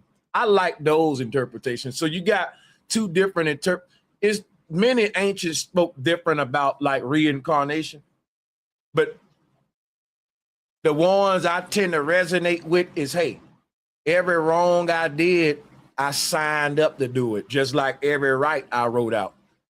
It was a prescription that the soul needed to take in order to become its greatest version. It had to do I tell everybody this, right? Go look in the mirror right now. If you happy with who you are, you owe that to all of the mistakes you made and all the good stuff you did. If you go back in your life and remove all the mistakes you made, you wouldn't be the person you are right now. You owe that to the good and the bad. So that's what I was saying about everything we do here is helping us mold out who we supposed to be. It's written in the script. And we can't stray from the script. So you ain't got no choice but to get up out of here and succeed. I like that because it says that ain't nobody gonna be left behind. We all gonna wake up and learn, and it's just equal. Versus some people gonna miss the mark and they gonna reincarnate and they gonna de-evolve. Some people gonna make it out. That one's gloomy, right? But you can take whichever one resonate with you. I'm just giving you the different interpretations of like what some people say when we die, we come back as different animals and stuff. Some people say when we die, we come back as who we are and different perfected versions of that. And that's what I go with. I can actually have my proof for that, but I'm getting off subject and I want to get back on subject. Here is the pagan moon goddess that traverses the ethers through the moon. Here is another image of Vitruvian man to show you perhaps these symbols are technology that we used to leave the earth. What if the original earth were there? What if we're in Eden right now, but we don't know it because we're hooked up to one of these machines right here? Think about what I'm saying. We are speaking as if we left heaven. We left the base reality. We didn't. We put a veil on inside. What the Bible says it this way. Adam and Eve put the clothes on. They covered themselves, and that's how they left Eden. They didn't really leave Eden. They shielded themselves from it with a veil. So you can say technically we left because, like, if you inside of someone's house and you're hooked up to a virtual reality game, you're not really there mentally, but you're there physically. So you can say God lost his damn mind and God's mind wandered away from his base body into his gaming avatars. And until God's mind returned back home, then he just gonna lay there sleep. That's like when you're dreaming. Until your mind returns from the dream back to your body in the bed, you're gonna stay asleep. Because leaving the dream is awakening. And awakening is when your wandering mind returns back to the dreamer. That's all. That's when God gonna wake up, and he gonna wipe the spit off his damn mouth and say, Sanchez told me all that shit wasn't real. The only thing real is the lessons we learn and the knowledge we take.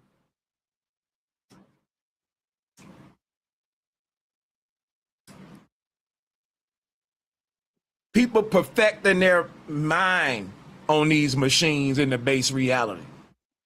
And you ain't gonna get off of this thing to the ancestors know that you ready.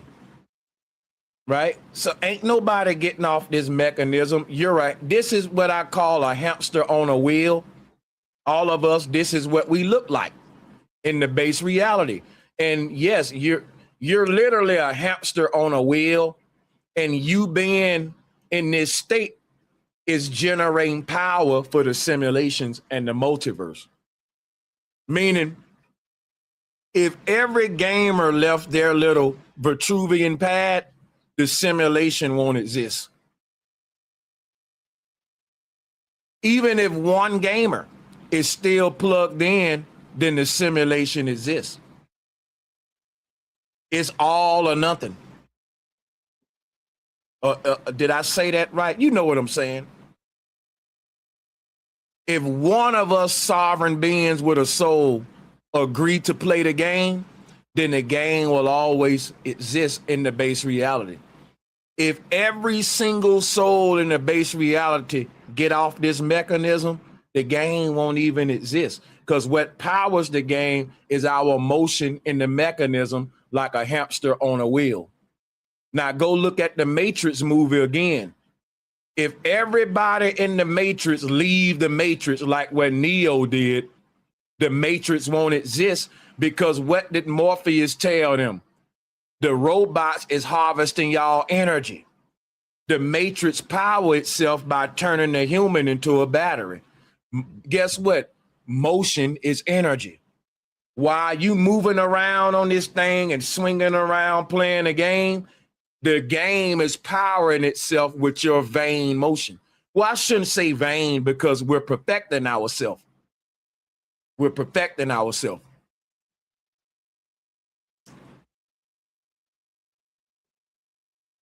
Basically, everything is being utilized, ain't no waste. So it's like, imagine this, right? It's free energy because imagine you playing a PlayStation and instead of plugging the shit into the wall, you playing the game charges the game. Because energy equals motion, you moving the stick mechanisms and moving all the joystick, it powers the game. How would you turn the game off? Stop playing. Now think about what I just said. The game powers itself by the participation of the player. Ain't no on and off button. It ain't plugged into nothing. It's power coming from your participation. How do you cut it off? Easy question, ain't it? Right. You just stop playing. That's the way this simulation is. It ain't plugged into like the wall. It's based upon collective consent. If every sovereign soul agree to this shit, it exists. Oh, I said every. If every sovereign soul disagree, it don't exist. But if only one sovereign soul agree to this shit, it exists. That's what I'm saying. The simulation exists if only one sovereign soul enter it. It don't take but one person to keep this thing alive. But it take all of us to shut it down. Now, the shutting it down ain't the key. If you don't like the simulation, you can just leave. I was just explaining to you how to shut the shit down. I don't think it's gonna happen, goddammit. It's gonna always be a motherfucker that say, plug me back into the matrix. I know this is not real steak, but it tastes good. Put me back in the game. I'm not dumb enough to think every sovereign soul gonna say, I quit, I don't wanna play. Let's take my scenario and say I'm right about this. I think the game gonna always exist. But ain't nothing wrong with that because who cares? Your ability to lead a game and stay in a game is there. So I wouldn't give a fuck if it exists or not. I can leave when I'm tired. I can go back when it's there. In other words, I don't got to destroy the simulation. I can just leave it.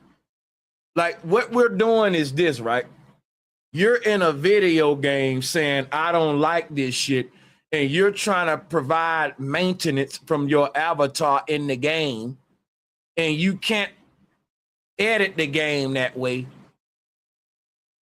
You don't change the rules of Mario by playing Mario. You put the stick down and act like a programmer. If you saying Mario don't jump high enough, well, that's a coding problem. I don't care how hard you hit the A button, Mario ain't gonna jump higher because the one who coded the game said Mario can only jump this high. That's who put the limitations in the game. We are players and we're trying to change the rules of the game from Mario perspective versus saying, look, I'm not a fucking character in this game. I'm the one created this game and programmed this shit. That's when you become lucid in the dream and you're no longer bound by the laws of the universe. I've done it before. Let me explain something to you. There's something called lucid dreaming. When you are dreaming and you don't know that you're dreaming, you are bound to the laws of the universe like everybody else in the dream. You're equal. You're another human. But the moment you dreaming and you say, oh shit, I'm dreaming, but you don't wake up, some of y'all done this before. You can fly. You can pick up mountains, man. You can manipulate reality like a video game. It's called lucid dreaming. This is when you're dreaming and you realize, oh shit, I'm dreaming, but you don't wake up from the dream. The moment you become woke inside of your own dream and you know you dreaming, the rules don't apply no more. It's like a cheat code. And think about that and let that sink in a minute. When you're in your dream and you don't know you dreaming, you are bound by the laws of physics like everyone else. Think about that a minute. It's your dream, but you don't know you can manipulate it because you don't know you dreaming. And because of what you don't know, you're walking around your world like everyone else in your world. You're literally the god of this fucking universe. And you're walking around in it like an extra. And then you say to yourself, oh shit, I'm dreaming. And all of a sudden, you ain't like nobody else in the dream. You can do shit no other human in the dream can do just by realizing I'm dreaming. That's the cheat code. Knowing, gnosis, is what activates our God ability in these parallel realms.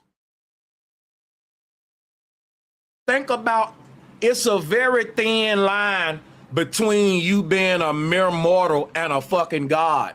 And a thin line is gnosis. Oh shit, I'm dreaming, becoming lucid. You can't say Lucifer without saying lucid. The serpent was the one that knew too much. The serpent is the one that's saying in the dream world, oh shit, we dreaming. Wake up. That's what Neo and them was saying in the Matrix. The world gonna attack you like Jesus when you do that. The Caesar gonna come out to you because that's artificial intelligence in this simulation. Once it knows you know you dreaming and you're activated, it gotta kick you out.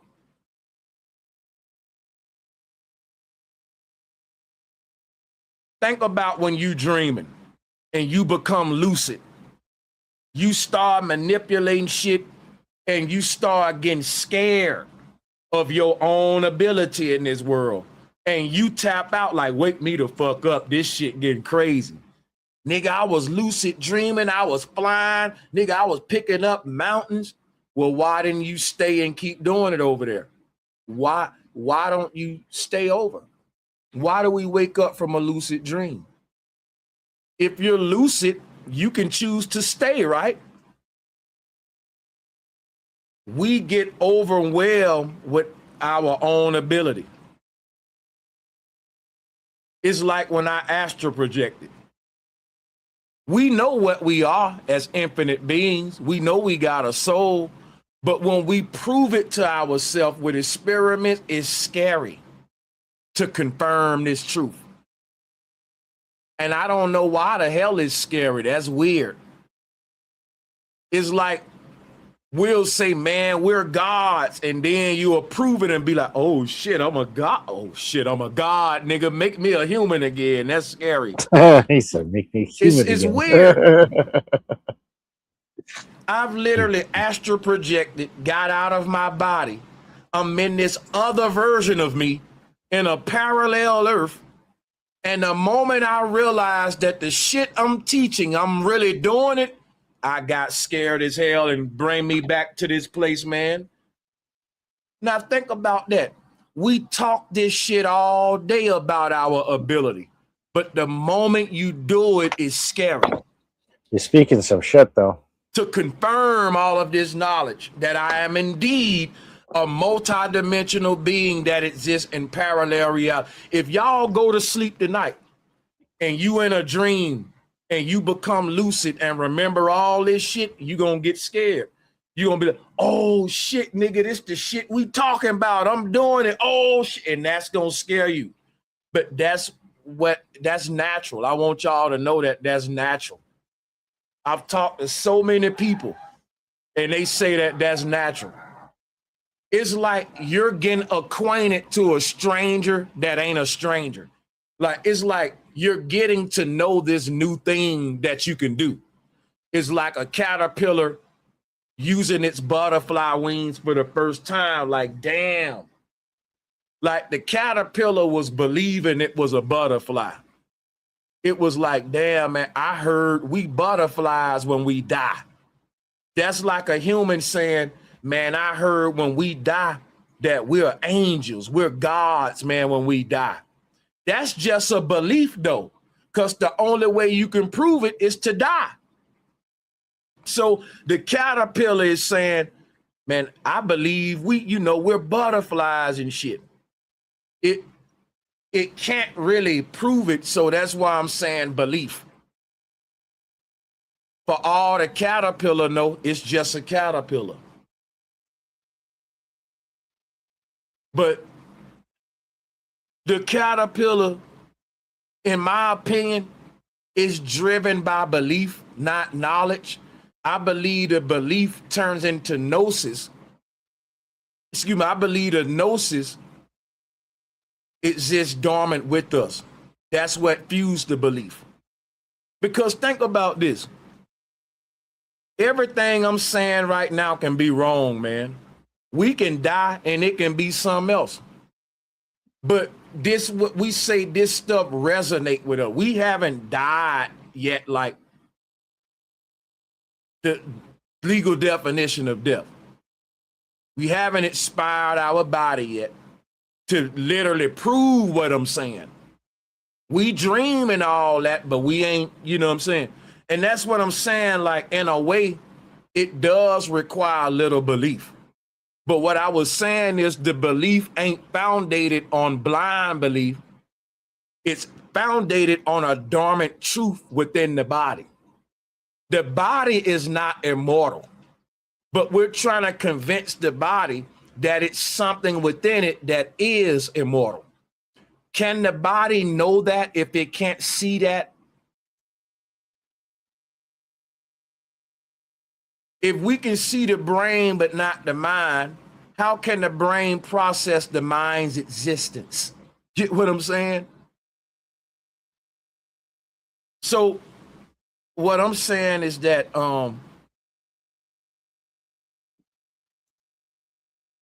part of us knows we're gonna live on, and that when we dream, this must be what death is like. And I got the teachings of the ancients, and I take all that to conclude, hey, maybe this is what the answer is.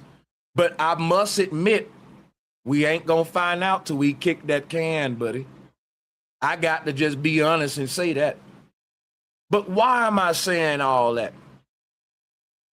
It's to say that it's powerful to have a feeling inside of you that you can't put your finger quite on, but the feeling confirms to you about your infinite divine existence that you can't really prove in this simulation outside of a feeling I got, which in this place, that just having a feeling about something ain't enough for us to call it a fact here. So I gotta be technical here and say, it's my belief. So I'm saying all that to say, you know, it's powerful for a caterpillar to have a feeling that, you know what, I'm not my final form. I'm looking in the mirror. I'm this little white little worm. I'm a caterpillar. But I feel like I'm something greater. I feel like I can fly. But I'm a little larvae. I believe the caterpillar takes this strong belief inside the cocoon with it. And this thing is what transforms it into its greater version. And that's why I think they want our belief so much. Like, they love our belief. They really want the part of us that believes and have faith. They want us to give it to them versus believing ourselves. Everyone know you can get further in life if you believe in your damn self versus a white man in the sky. If a human believed in they self for just 1 year, they will get further than they've been their whole life believing in Jesus. The people y'all look up to, they believed in they self more than anything outside they self, and y'all idolize them folks. But you don't do that.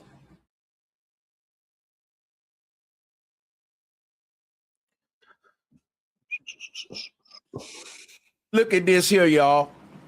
This is Adam, Vitruvian man. Look, Ezekiel's wheel. Saturn. Let's look at some more. Here he go right here. See, this is a mechanism in the higher realm that we created to perfect ourselves. It's beautiful technology. You take a baby God in the higher realm, you put him in the machine, you put her in the machine, and when they finish with their little simulation, their little matrix life, then they'll come out refined and a better person than what they would have been.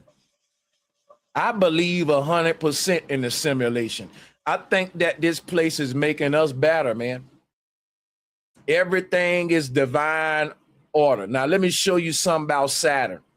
Here is the Mayan version of the god Saturn, or who they call Satan, the Lord of the Rings.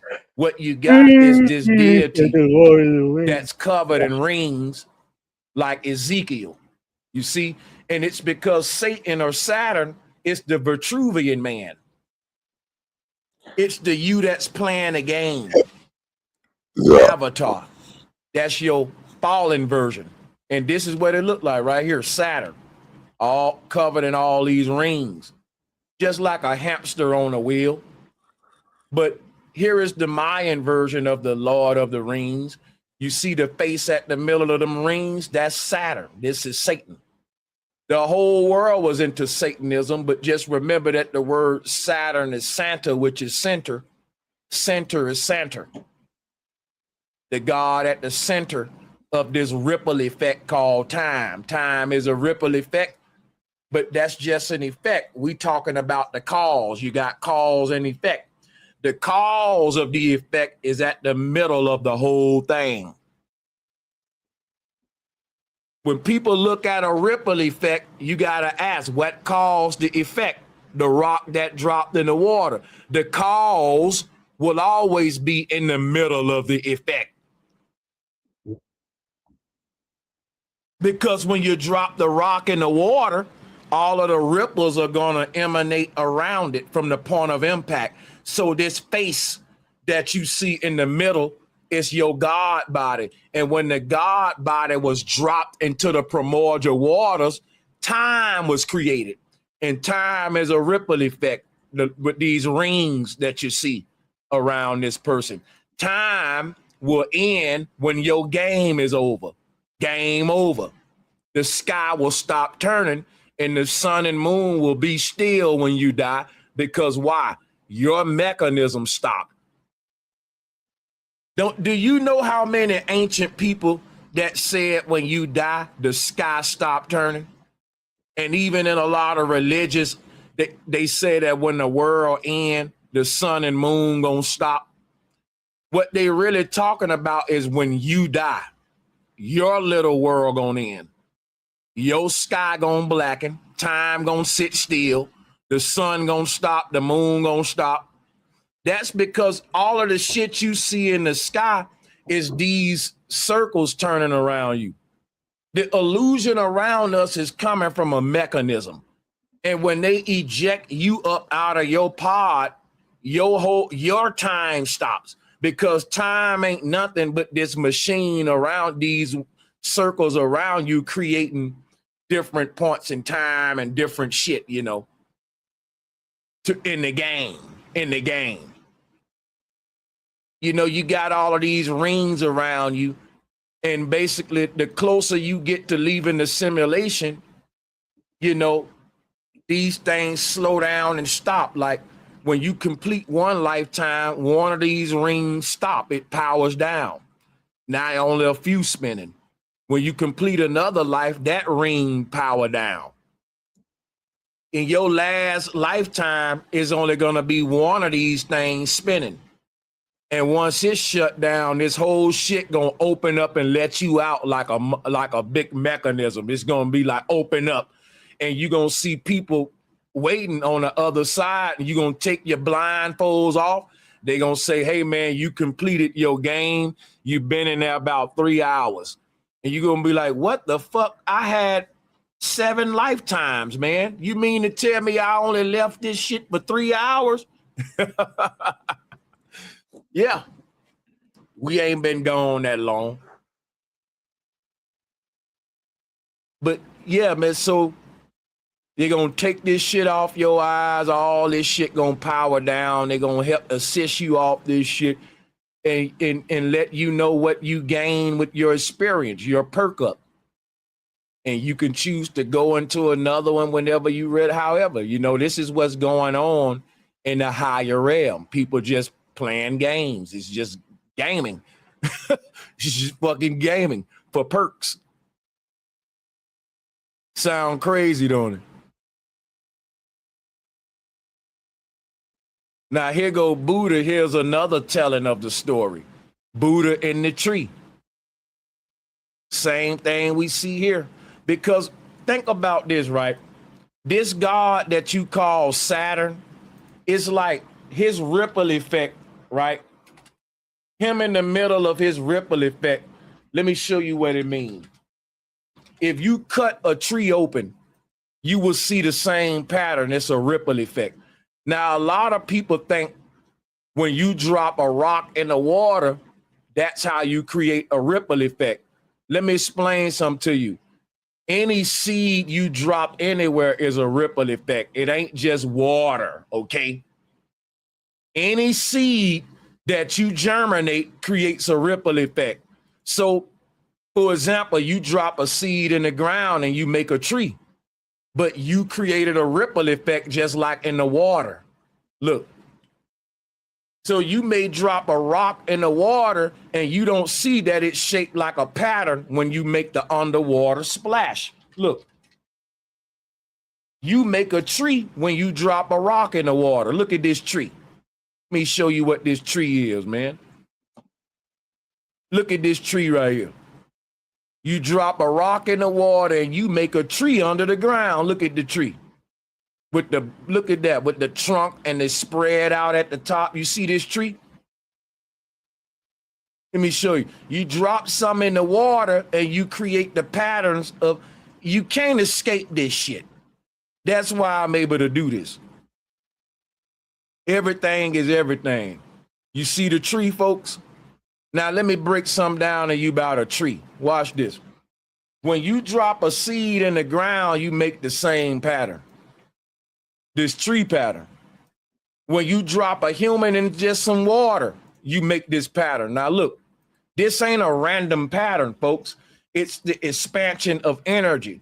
So look at the underwater splash. It looked like a tree, right? You see how the trunk is nothing but the path of light. Treat this person like a seed. This human body is the seed. And the seed is buried in the ground, and the trunk goes up and make the roots, which is and the branches which connect to the sky.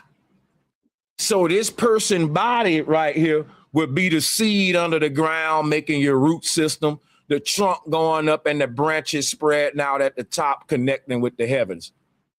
This is a tree. It's a simple pattern. And how do you make this tree? You drop a seed in the ground, just like the person that dropped in this water. This same pattern is all around you. It's the way energy expands. It's a mushroom cloud when a bomb go off. Look just like a tree. What? You can't escape this. And this is why the human body looks the way it looks. We're a mushroom cloud walking. Because everything is energy expanding, and there's only one shape to that. So let's go. If you go to the trunk of that tree and cut it Oh, you will see the same ripple effect you get in the water from right here. Because think about this. In order for me to see the ripple effect, I would have to be above this person looking down at the splash. You see what I'm saying? Let me just share some with you. You don't know that you're in a ripple effect of time because you're in it. But if you leave the earth and look down at these people, you will see everybody surrounded by a ripple effect. You will see, let's say if I can get you out of your body right now and we go to like the higher realm and look down at the earth, you will see a bunch of people in their little Vitruvian gaming wheels surrounded by time. And you will see that the time gonna keep playing out till that wheel run out of energy and it slow down on its own. So if you look at a human from a top-down view, we look like a tree with rings like this. But the tree rings is the same way. Your body in the middle of all these rings is a ripple effect, because look at this right here. Here go the human body right here, man. Here go your head, your neck, shoulders, and your legs. The human body is in the middle of a ripple effect, just like this right here. Look. See how your body shapes like the very center of a ripple effect? Our body ain't no random shape. Every human body is shaped the same because we disturb the waters. Your body is literally a disturbance in the primordial waters, a tear, a break in the ether. And that's like a ripple effect. Every god that fell into this medium created the same pattern, which is what I'm showing you now. The little ball that you see hovering above your head is the crown chakra. Let me show that to you.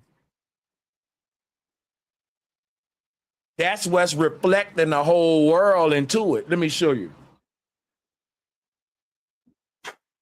That ball is showing the whole universe reflected in that. Look at this this ball is hovering right above your head. Look at it. Now, that right there is this little drip of water right here that's disconnected. This little ball of water above your head right here, it's reflecting everything below into this ball. So this little ball above your head got the whole world around you, the two-dimensional world reflected into it. That's why when we leave the earth, we leave the ripple effect and go into this little ball, and it's a whole parallel earth in there. It's a continuum. Because think about this, right? The ripple effect that's creating the earth below, it's being reflected into this ball right here. And once you get into there, the reflected ripple effect is creating another ball that's reflecting that ripple effect. It's an endless continuum. You get what I'm saying? Inside of this little ball right here is a reflected ripple effect. And because each ripple effect got its own little ball in the middle, Polaris exists in each earth. There's a Polaris hovering above each earth, which is your crown. And what I'm telling you is this. All of these ripple effects are connected through reflection. Imagine an ocean full of ripple effects. Every little drip of water you see hovering above the effect will project so much of the world below it into it. But the whole thing is the world below fades away. It's just an effect. The reflection exists forever because even though the effect died out here, it didn't die out in the reflection. You get what I'm saying? It's always, and the crazy part about it, when this ball drops back down, it's gonna recreate the ripple effect over again. It's a it will never stop. It will never end. It's just gonna, soon as this thing seem like, okay, the ripple effect fading away is losing energy, this ball up here is the higher self. It's just gonna fall right back into this shit and create a new effect. That's you having another life. It's just gonna keep creating a new Saturn and time again. That's reincarnation. But each time it's gonna do it better and better and get good at it. But if you look at the human body surrounded by these rings, this ain't no random pattern. This is a ripple effect that I can show you right here with the human body in the middle, surrounded by a bunch of rings with the crown chakra at the top. I'm giving you the spiritual interpretation, not the literal Christ, the spiritual Christ. And the reason I'm bringing up the tree is because it goes back to my thumbnail. We about to bring it home. We about to bring it home. Because Buddha in the tree is the soul caught up in the central nervous system, sleep, waiting to wake up. Here go to God. The crazy thing about this ripple effect right here, don't you know the very middle of this tree ring ripple effect is where the seed was dropped? Just like a ripple effect. If you trace all of these rings back to the middle of the effect, you will see the point of impact where the cause exists, not the effect. See, here go the thing now. The middle of a ripple effect ain't got the ripple effect. Just like the middle of the earth ain't there. That's where Asgard is. There's a hole in creation to allow for the fact that we got to get up out of this place. Somebody kept the door open. What you got to realize is in the middle of this ripple effect is not the effect, it's the rock or the cause. You got cause and effect. When you go to the middle of this effect, you leave the effect and you enter the cause. And that'll be like going to the North Pole. You are leaving the earth and you're going to that which created the earth. You're returning to the source of this effect called time. And that's what I'm saying about you going to the middle of this tree ring effect.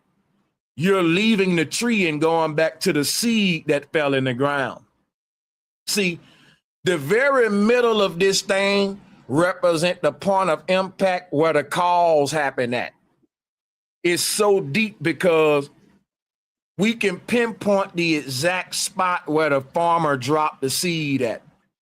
That's never lost. That information is never lost. All the ley lines and branches point right back to the cause.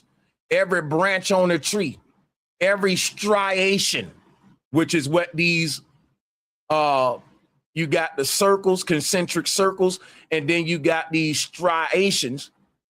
These are natural forms in the tree that are like paths, highways that lead to the seed.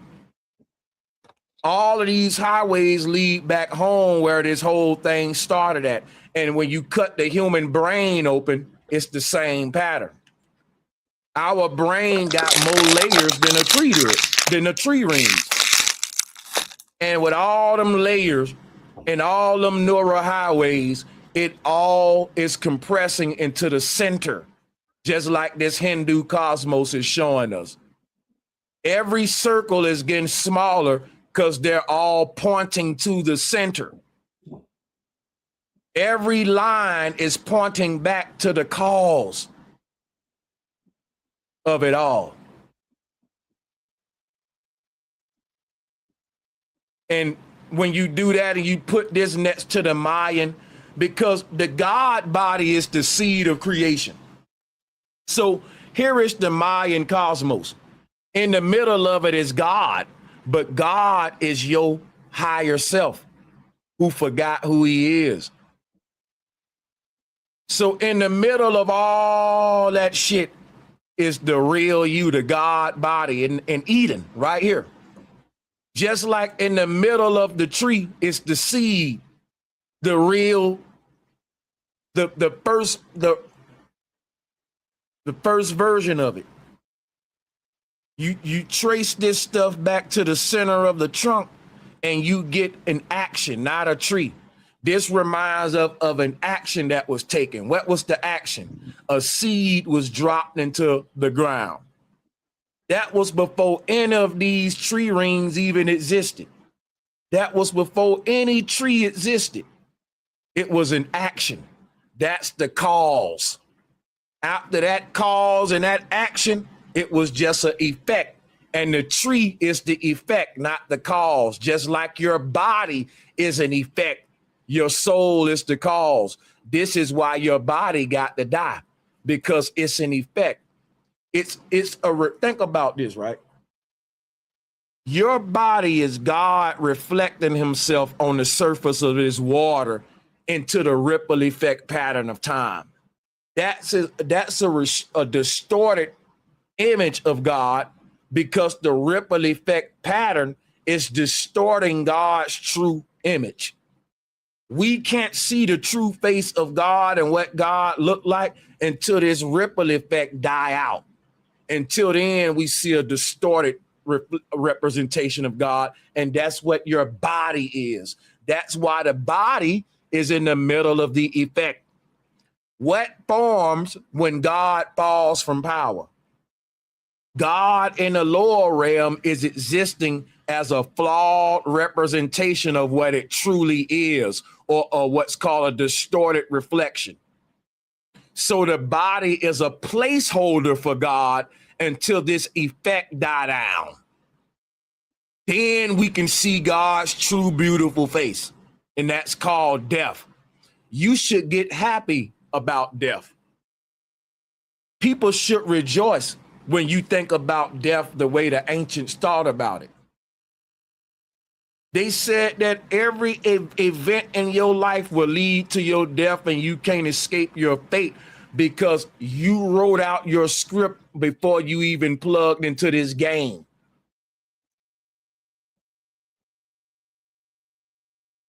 Your game will end after your avatar have completed everything your God body wrote out for it before you put these goggles on. If you don't like what's happening in your life, but you look in the mirror and you like who you are because of it, shut your mouth. Because nobody liked how medicine tastes, but it made you better. This is a prescription. It don't supposed to taste good. It just supposed to produce good. The higher self wrote out everything you need to experience to get you to your greater version. So it's like saying it prescribed you this shit. That's why the word script is in the word prescription. So our whole life is a cure that the soul was given itself to heal, to help it transform to a greater version. And now you start to look at the events in your life as divine prerequisites to help you transform versus proof that you're a bad person who need a preacher and a pastor to govern over you, right? And that's the difference between the literal and spiritual interpretations. Now, we're going to do a part 2. I'm going to give y'all some more of this. At this time, I'm going to go ahead and rush to the thumbnail part, but we'll expound on it some more. In the next part 2, we're going to go more into meiosis and Moses and talk about the cell splitting and how that created 2 versions of you in duality. And also we're going to talk about Buddha and Christ and really go deep with the literal and spiritual interpretations. I'm going to blow you away because look, Here is an image of Christ right here. And you can see Christ is in the middle of the zodiac. That'll be like when you see Buddha in the middle of that tree trunk. Right? Let's pull up Buddha and I'm going to end right here. Remember what I just told you. Buddha is in the middle of this tree trunk. But what did I say? What's at the middle of the tree trunk? The seed, y'all. Buddha is personifying the cause of time. Saturn, the creator of time, is all of us. We created time when we fell into the primordial waters. We caused the ripple effect of time around a point of impact. Y'all get me? So if you look at the middle of this tree trunk, this would be like looking at Buddha from a top-down view. If I was to cut this tree trunk and open and look down into it like we doing right here, Buddha would be the middle part, the black dot in the middle, the seed, the 0 point, the Christ point. That would be Buddha, the cause. And another way of looking at that is this Mayan version here, where in the middle of this ripple effect, we got this goddess right here, which is another way of saying the God body, the cause, not the effect. So when you look at Buddha, understand we're still looking at Saturn and a ripple effect from a side view. Just like this right here. This is like looking at Buddha. Yeah. Because remember, if you was above this little girl and you was hovering above the water, looking down at this splash, you would see this right here. Right? But if you're under the water looking right at it, you see a mushroom cloud. You see here? But when you go above the water and look down into this splash, you get this ripple effect. But it's the same thing with a tree, y'all. Same thing with a tree. At the middle of the tree or at the middle of the ripple effect is Saturn or Buddha. And that's why I want to show y'all Buddha. Because Christ was a serpent and his serpent form was Serapis. And the reason Christ was a serpent deity is because Christ was a Nagini. Here he go right here in Egypt. And here go another form of Christ, the demiurge, Serapis. And the reason Christ is wrapped up in that snake is because Christ is personifying the cause, not the effect. The snake is time, chronos. That's what the snake is. It's a ripple effect. But Christ in the middle is Santa. That's the cause of time. Y'all get me? So you can, it's the same thing as me showing you this right here. This person can say it like, you can say where they wrapped up in a snake, right? This is a Nagini. So Christ was a Nagini.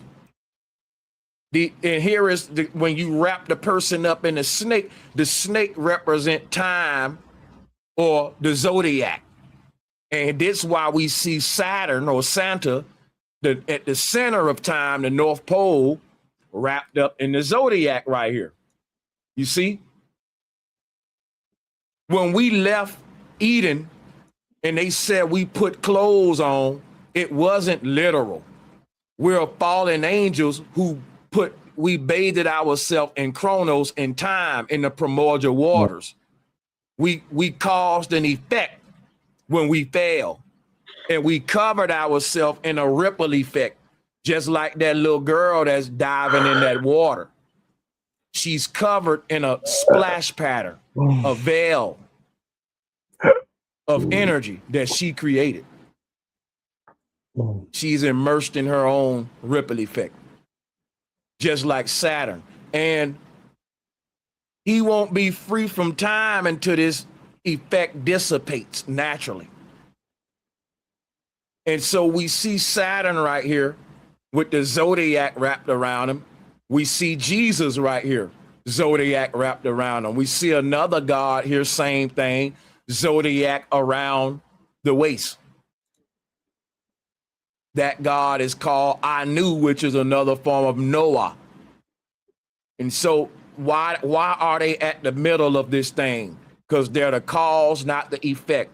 In the next part 2, we're going to talk about the Star of Bethlehem, and we're going to go into the history of how a lot of this knowledge got corrupted in Egypt. We're going to read a letter that was written to the emperor when this stuff was getting corrupted to shed light on it. Going to go real deep and talk about the Star of David, what you call the Star of Bethlehem. And we're going to deal with that star, which become the symbol of Zionism today. And it is really the Star Remphan. Stick around for part 2. You don't want to miss it, because that star is related to Vitruvian man and everything we've been teaching here, with the Star of Bethlehem being the birth star, because we entered the simulation in this star, which was translated to the light of conception. Our very light of conception resembles the mechanism that started our birth in Eden. Let that sink in. Talk about as above, so below. You entering, think about what I'm telling you now, because this is very deep now. When your God body entered this mechanism, your sperm cell entered your mother's egg, and the light spark that it produced with the light of conception resembles the mechanism that your God body entered in the higher realm. Let that sink in. Let that sink in, bro. That's crazy. That's fucking crazy. You hear what I'm saying? Let me show you something, bro. The light of conception shapes like the Polaris symbol. Look, this is what they call the Star of Bethlehem, the North Star. It's the point of impact that you made when you entered your mother's egg. And wherever you hit the egg at, that became the 0 point. That's the middle of the earth. No, all of us may have hit the egg in a different spot, but if you were to go to the North Pole, all of us would see our own sleeping God body. If every single human took a physical trip to the North Pole, we would reach a chamber with a sleeping version of us in it. The chamber will reflect a version of us sleeping to each viewer. I would see me in there, you will see you in there. We all would look into the same portal, but none of us will see the other one. We all will see ourselves in the same mirror. That's what's happening at the North Pole. Every sperm entered this universe in a different location, but wherever it entered at became its North Pole. The compasses are pointing us to a break-in point where the sperm entered the egg. But the crazy thing about all of this is when the sperm entered the egg, the spark of light that it produced looks like the mechanism it entered before it entered the egg. Talking about a fractal code, man. Let's let that right there is like crazy to me, bro. The fact that our higher self entered a mechanism in a higher realm, and that action was mirrored in a lower realm by the sperm entering a mechanism, the egg. And when the sperm repeated the act of what the God body did in a higher realm, the light that came from the impact resembled the mechanism that you entered before you even became the sperm. Let that, yo, I know y'all ready for me to open up the calls and read the donations, but that right there is so crazy, dog. That's crazy. That the light of everyone's conception is resembling the mechanism that put us in here in the fucking first place. I don't know if that's gonna hit y'all the way it's hitting me, but that's fucking crazy. That's crazy. The North Pole ain't no geographic set location. The North Pole is all like every star in the sky is its own Polaris. You know why? If your soul leave this earth and enter that star, remember that star is just your pineal gland in another earth. So even though that star ain't the North Pole here, when you go through that star, it's the North Pole for that world. You get what I'm saying? Like Venus is a star, but it's a portal. And when you go through that portal, you coming out Polaris in another world, not Venus. You get what I'm saying? So each of these stars is its Polaris in its world. But from this world, it ain't Polaris, it's just a star around Polaris, is what I'm saying. Because think about what Polaris is. It's the hole in the middle of your head. So if my soul leave this body and go through Venus, I didn't go through Polaris, I'm aiming at Venus. But once I enter Venus, I'm entering the North Pole still, because I gotta seat myself in my head and my body that's in that world. You get how deep this shit is? It's all strung together in a big network. You can't escape the center. The center ain't really a location. The center is this portal. It's like what the center is a highway that's allow us to even go from here to there to here to there. It ain't a set geographic spot, because when you get there, you're gonna be at the center all over again. And if you go out that star, well, you at the center of that world. That's because every version of you is in the middle of its own universe. So when you're entering another version of yourself in a parallel reality, even though you're not going through Polaris here, you're going through the chakras, the wandering stars. Each of them is aligned with the center. Because think about it, if there's a you in each of the chakras that's aligned, when you go out there to Venus, you still returning right back here, but a different version. I'm going to draw this so you can see it. This going to make sense on the board, right? This is what's going on. You got this big ass body of yourself. This the God body.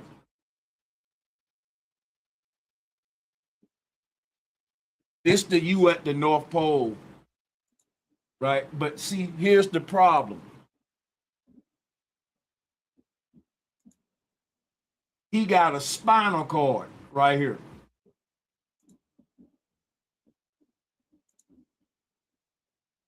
It's your God body, and in your God body is one of your yous. Like Bro Sanchez is one of these little bitty miniature versions. I'm not this big version. This big version is sleep. He's sleep. He ain't gonna wake up until all these little versions die. So look, that's why I'm saying, like, you got Venus, Uranus, Saturn, Sun, Moon. You got 7 wandering stars. 1, 2, 3, 4, 5, 6, 7. You got these stars in the sky, right? And when you're, just say you're right here. Let's go down one. Let's go down here. Here go Earth. You're inside of this particular universe right now. When you sleep, right, you may leave the Earth and project over here and go in here. Let's say this is like Mars.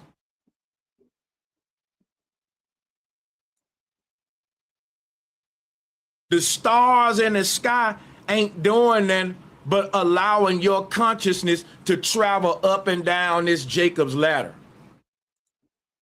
Again, I don't want to confuse y'all.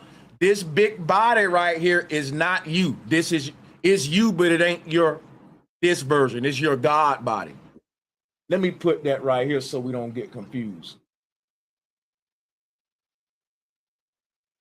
This is your God body. But your God body ain't activated. That's why I'm saying you're inside of your own God body. He's asleep. You're in one of these little worlds right here within your God body.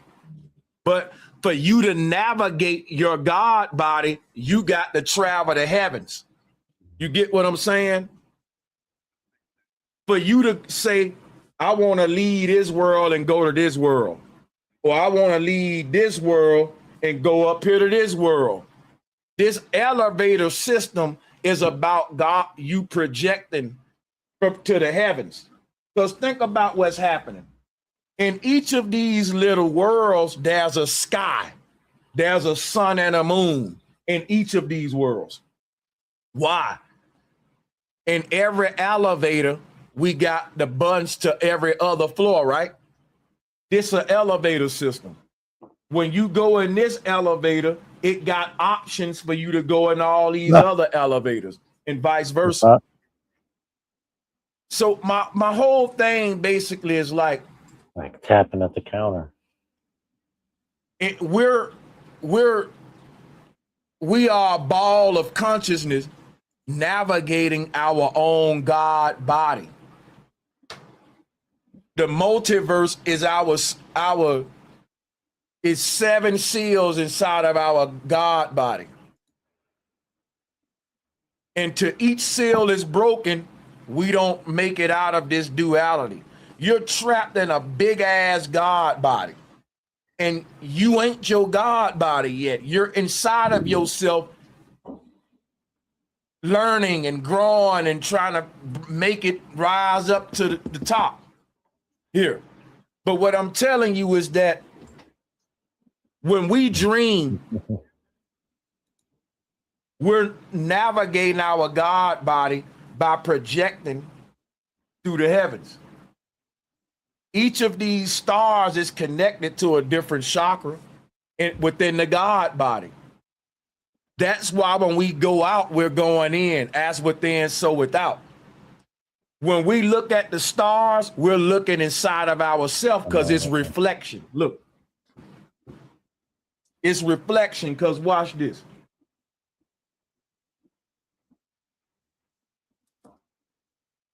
It's like each one of these is connected to its own little star.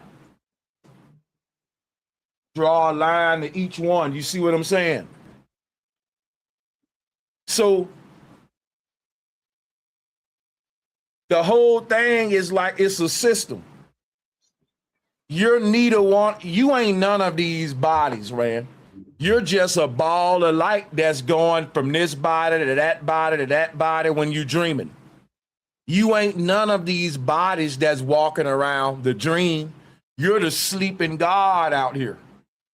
What you are is God's fallen consciousness inside of his body lost.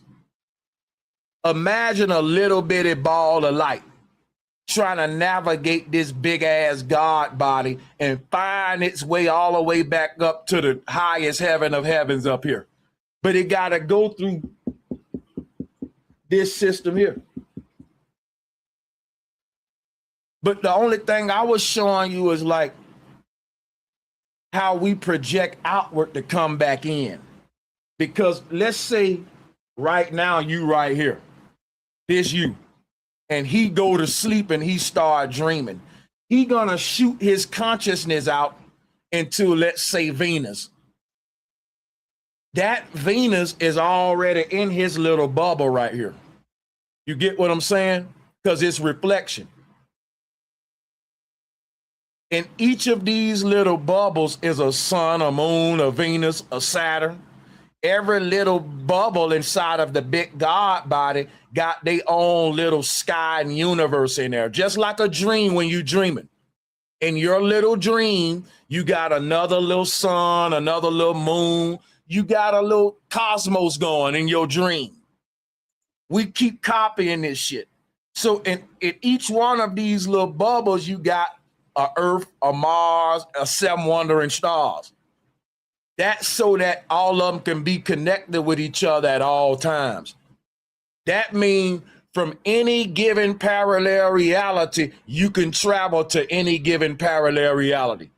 Imagine how it would be if you went to dream in Venus tonight, but there was no, the sky was different in Venus world. Guess what? You'll get trapped and lost. You'll get trapped and lost. In each of these Earths, you're going to have the same planets and same stars, because that's literally the mechanisms of how we navigate this whole system. It's like saying, hey, if I get on an elevator in this one building and I get off on one floor and hit the elevator again, is it going to have the same numbers? Because if it don't, I'm going to get lost. Imagine being in a hotel and every time you get on the elevator, the numbers are changed. You'll be like, well, how do I get back to floor number 10? I don't see number 10 on here. My room is on floor 10, but when I get on the elevator, it's only rooms 30 through 70. Which one is 10? It'll be confusing, right? So the numbers will never change, and every flow will be accessible at all times. It's the same thing here. No matter what parallel reality you in, the sun and moon gonna be in the sky, the same planets, the same shit. That's consistent. That's consistent because that's part, like I said, I'm repeating myself, that's part of the navigational mechanisms we put there in this game. And that don't change. In all of your parallel realities, it's going to be the cardinal directions, east, west, right? The same, that don't change in none of these worlds. People will tell you, man, I was in the world flying. I was doing all kind of crazy shit. But when you was doing that, you was able to go left, right, north, south, east, west. You knew where the center was. That don't change. People will say, I was in the sky, right? Because the sky was still there with the sun in it, the moon in it. No matter how many magic tricks you doing, you ain't making that stuff go away. I don't give a fuck if you lucid dreaming, astral traveling. You don't control that. Those are doorways out of this game. You don't have an option to edit that shit. You know what I'm saying? But we'll say the rest for part 2.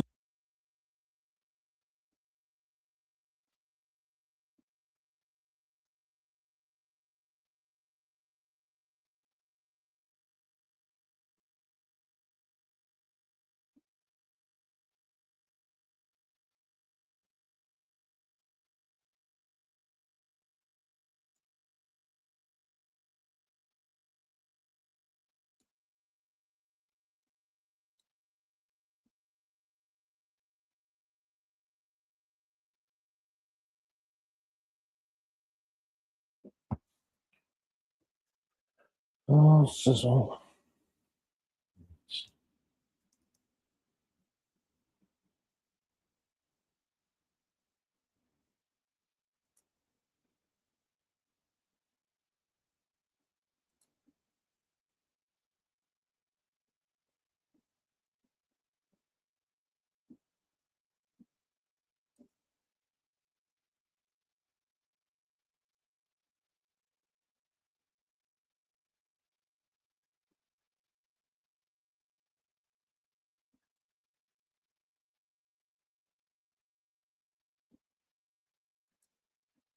And what those patterns reveal through the practice of syncretism.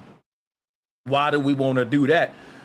Because at some point on the earth, everything that we call a religious system was just one dialect of a universal spiritual system. There really is no such thing as religions. They should be better called literal interpretations of indigenous spiritual systems in that land. All religions got a good guy and bad guy, but before we had a God and a devil, everyone on earth had their own form of the yin and the yang.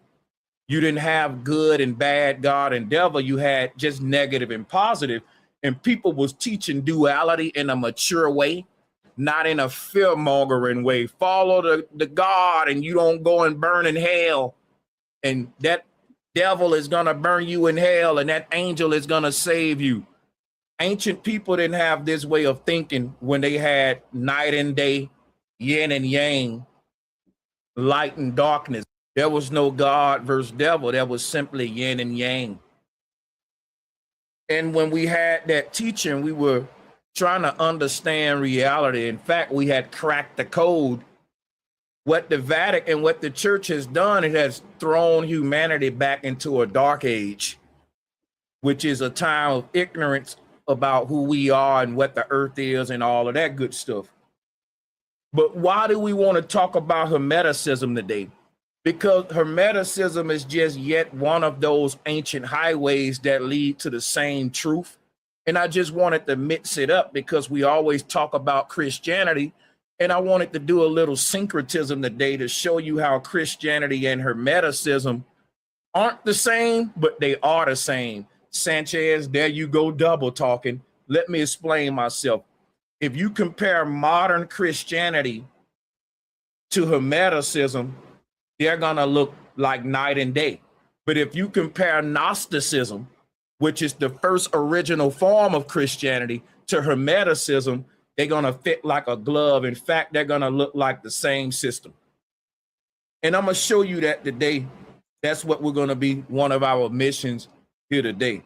First of all, I wanted to deal with the word Hermeticism itself, because one part of syncretism is linguistic syncretism and the inflectional value of words.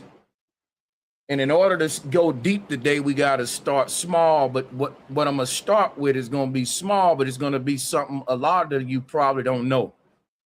Let's deal with the word Hermeticism itself. Why is it called Hermeticism? A lot of people think Hermes Trismegistus, but did you know that Hermes Trismegistus wasn't a person?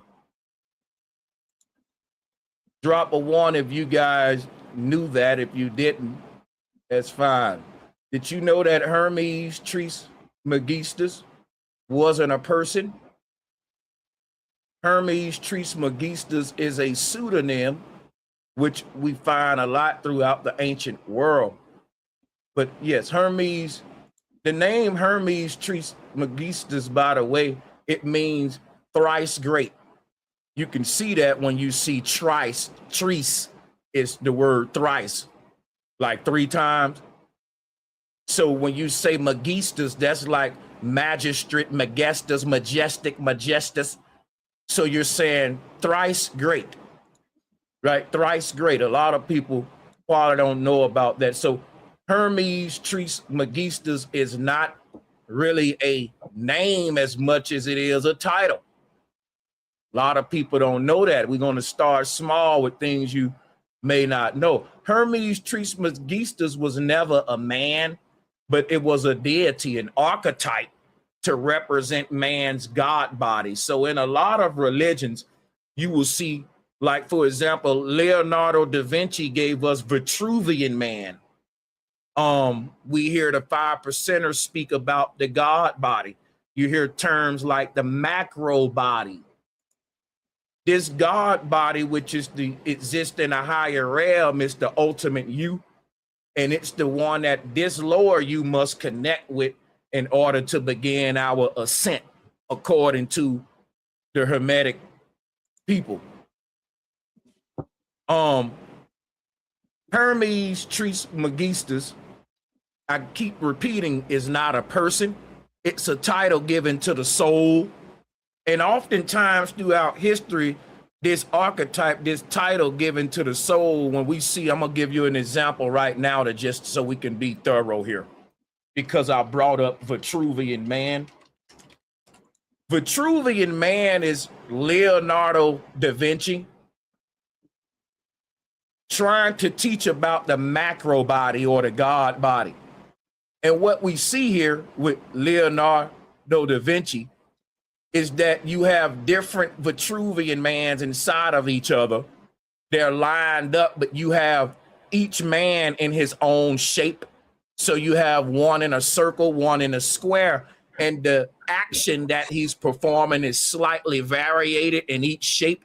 This is Leonardo da Vinci's way of teaching Hermeticism, because Hermeticism teaches that reality exists in multiple layers, and that basically there are parallel realities among us, and the universe is expressing the 360 in many different ways, which is why we see the square, which is 360 degrees.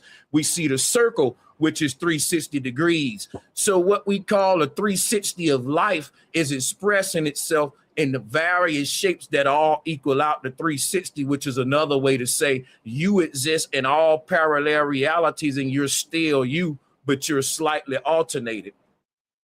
Let me give a shout out to Sally McDermott. So I hope you guys understand this image here. It's like a line dance where you got multiple people lined up together, but you can't see behind the first one, and they start staggering their arms, doing little motions. We all seen these sequence dances. This is what Leonardo da Vinci showing us here about the nature of our multiple layered reality. And I'm starting here to show you guys what Hermeticism is about, not the little kindergarten basic stuff, but the deep stuff for really deep thinkers. And why I want to show you Vitruvian Man as well is to show you that Vitruvian Man is what became Jesus Christ. And ladies and gentlemen, this is why we see Vitruvian Man with his arms out. Christ was never a person that died for you. Christ was an archetype to teach about ascension before this stuff got corrupted. And I'll be showing you that when we go to the early roots of Christianity being Gnosticism. And we'll show you how that ties into Hermeticism. But let's deal with Hermeticism first. Why did I want to teach about the word Hermeticism in relation to this image right here? Well, I'm going to answer that question, and I'm going to do so by visiting the whiteboard. And people, you know, when we visit the whiteboard, we need another mic check. So I'm on my other mic. Go ahead and give me a mic check, people. I'm going to do some etymology, because we got to break down the word Hermeticism. If I sound good on this mic, then we good, we good. Drop ones, drop ones.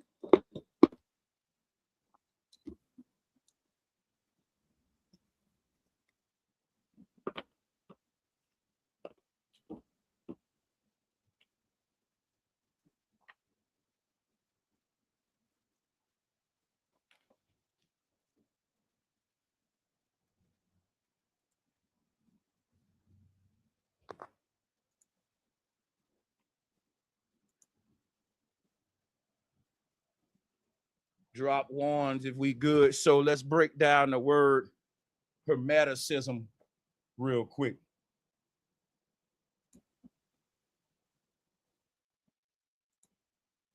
So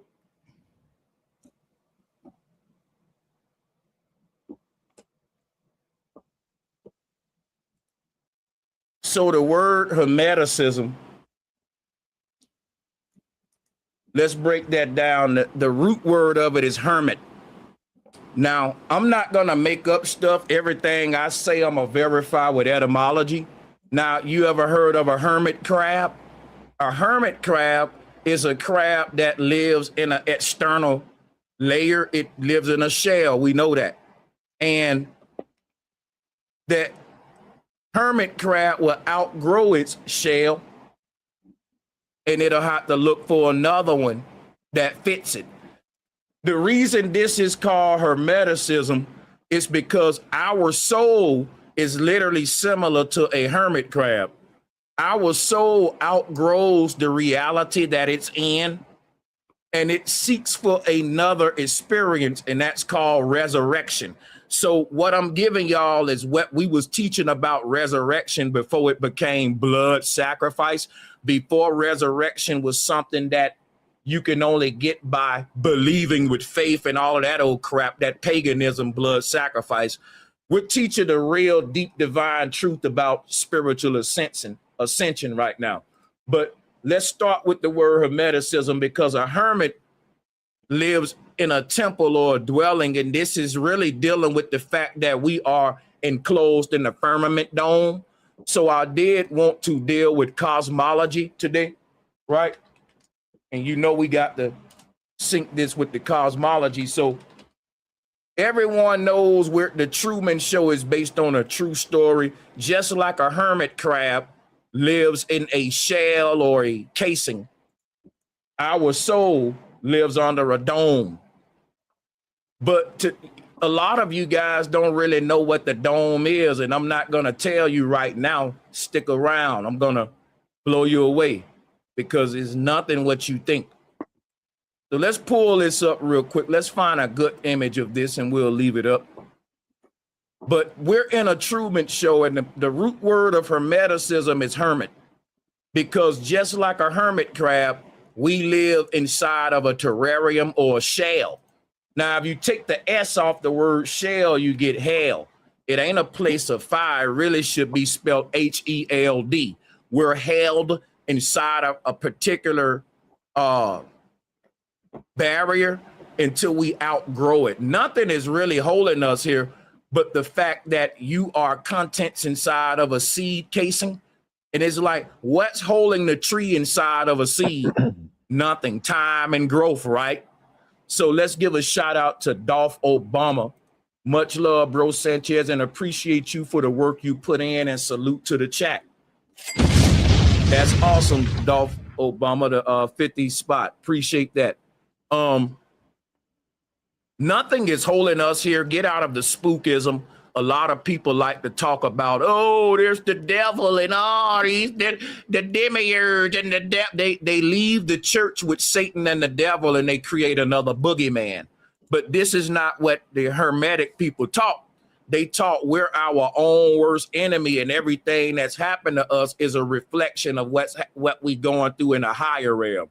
So whatever our experience is on earth, we must master it, and we can't be making no excuses and getting a victim mind.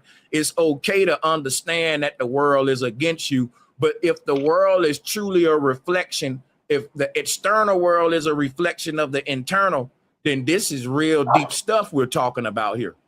Now, what is the world? Let me go and answer that question. I don't want to keep you waiting too long. What if I told you all that the firmament dome was your own skull? You would probably say, Sanchez, you tripping. What kind of weed that is you smoking, my brother? Now you reaching, my brother, right? But let me just show you guys something to support what I'm saying. When I say that, what is the world around you? The Hermetic people taught that we're inside the mind of God. But the God to them wasn't nothing outside of themselves, because I'll give you a way to think about it, right? If you're in a dream, where are you? Just think about it. If you're in a dream, where are you? You're in your own mind. You're in your own mind. If I walk up to you in a dream and I say, what the firmament dome is, you're going to be talking about a glass barrier. If I walk up to you in a dream and ask you what you think the firmament is, you're going to be having all these crazy debates what people having. But guess what the ancients said the firmament is? Your own, it's another head. You're in a head, in a head, in a head, just like a dream. When you're dreaming, if I ask you where you at, you inside of the head of a sleeping God that fell asleep and forgot who he is. Tell me I'm lying. If you fall asleep right now and start dreaming, and I walk up to you in a dream and I say, hey man, you just fell asleep watching Bro Sanchez TV, you gonna look at me crazy. Because the moment you shift to the dream world, your memory shift too. You don't remember falling asleep because you didn't fall asleep in that world. You're gonna remember whatever you was doing from that moment to wherever you at in time in that world. You ain't gonna remember this when you shift. But so if I walk up to you, that's what I mean by ignorance. These different veils, every time we transition through a veil, it's another veil of ignorance where we forget who we is in the previous one. But these veils are different, what they talk about the missing skulls. I think they call them the emerald skulls, right? It's 7 of them. Why 7? It's 7 hermetic principles. If your soul is trapped in your own head, then guess what? You got to rise above the way that your brain is functioning in all of these realms. Your mind is battling your brain. The thoughts are coming from a higher realm and they're not distorted. But when the thoughts enter the body, the brain is split between left and right. And that unified, universal, perfect thought now becomes an argument between the left and right brain within man. So this is the trick of duality, and this is what I'm about to explain. But what we're looking at here is Jesus Christ in the bottom left corner. And that is in one of those big old amazing temples that we built as Tartarians that the Vatican squatted on because they know they didn't build them. But they got this pagan image inside of that pretty temple. And we see Jesus lifted up and everybody believing in him as a blood sacrifice. But I brought my own images from around the world because I'm a syncretist and that's what I do. And I want to show Christians that they are plagiarizing ancient concepts with their literal interpretation. See, what Jesus represents is a literal interpretation of a spiritual concept. And what we see in all these other images is the soul freeing itself from time. Yes, I have an image of Moses splitting the sea because the original knowledge of Moses splitting the sea and breaking the pillars was the split that's creating the left and right brain. I have at the top of this collage the brain cut open, and we can see that there's a bright white light in the middle of duality, and that is essentially what we really are. We are the light within. We're not the angel on the right shoulder or the devil on the left. We are the observer in between, looking through a peephole from a higher realm. And here is the peephole, just like on your front door. You're not the body.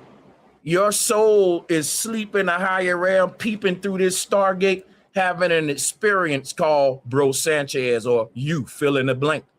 And Moses is showing us the soul rising up from this experience once it's completed.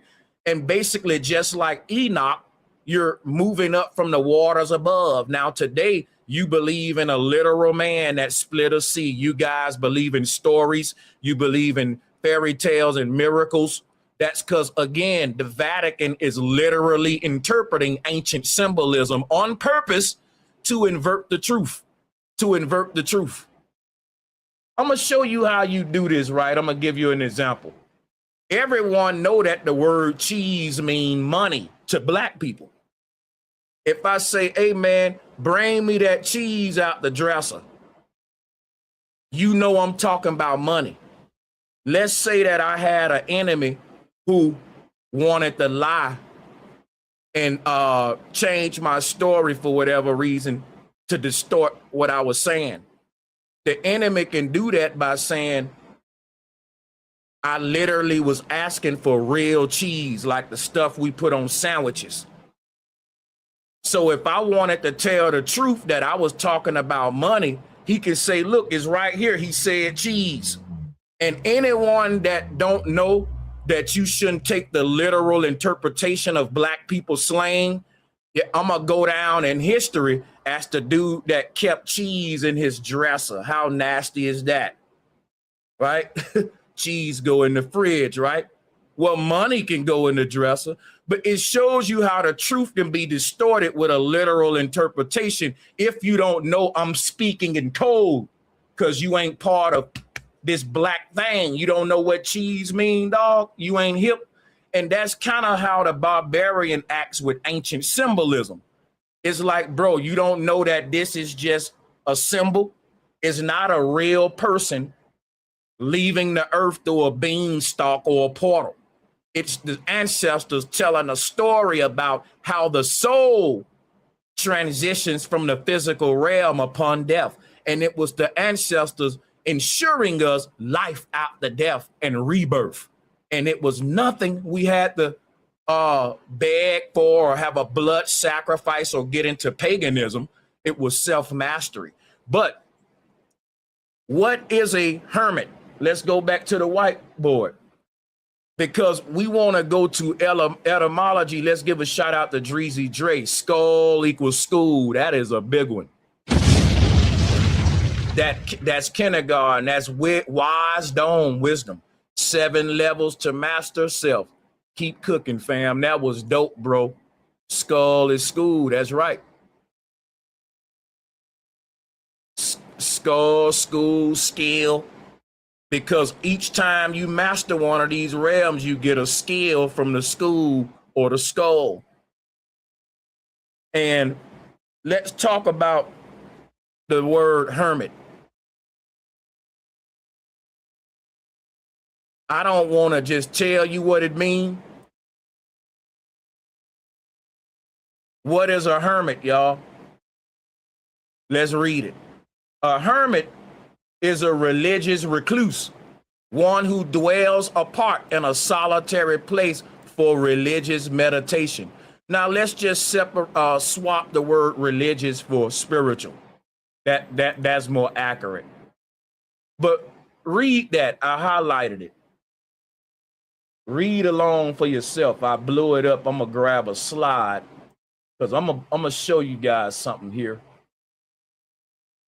What is this one that dwells in a solitary place? How can you be dwelling in a solitary place, but it's people all around you in the world, man? Well, this ain't a contradiction. This was the ancestors telling you that you are a hermit. And here's what a hermit looked like. See, the real you is sleep, just like I told you in a dream. If I walk up to you in a dream and ask you where you at, you inside of your own sleeping self. God fell asleep and got ignorant.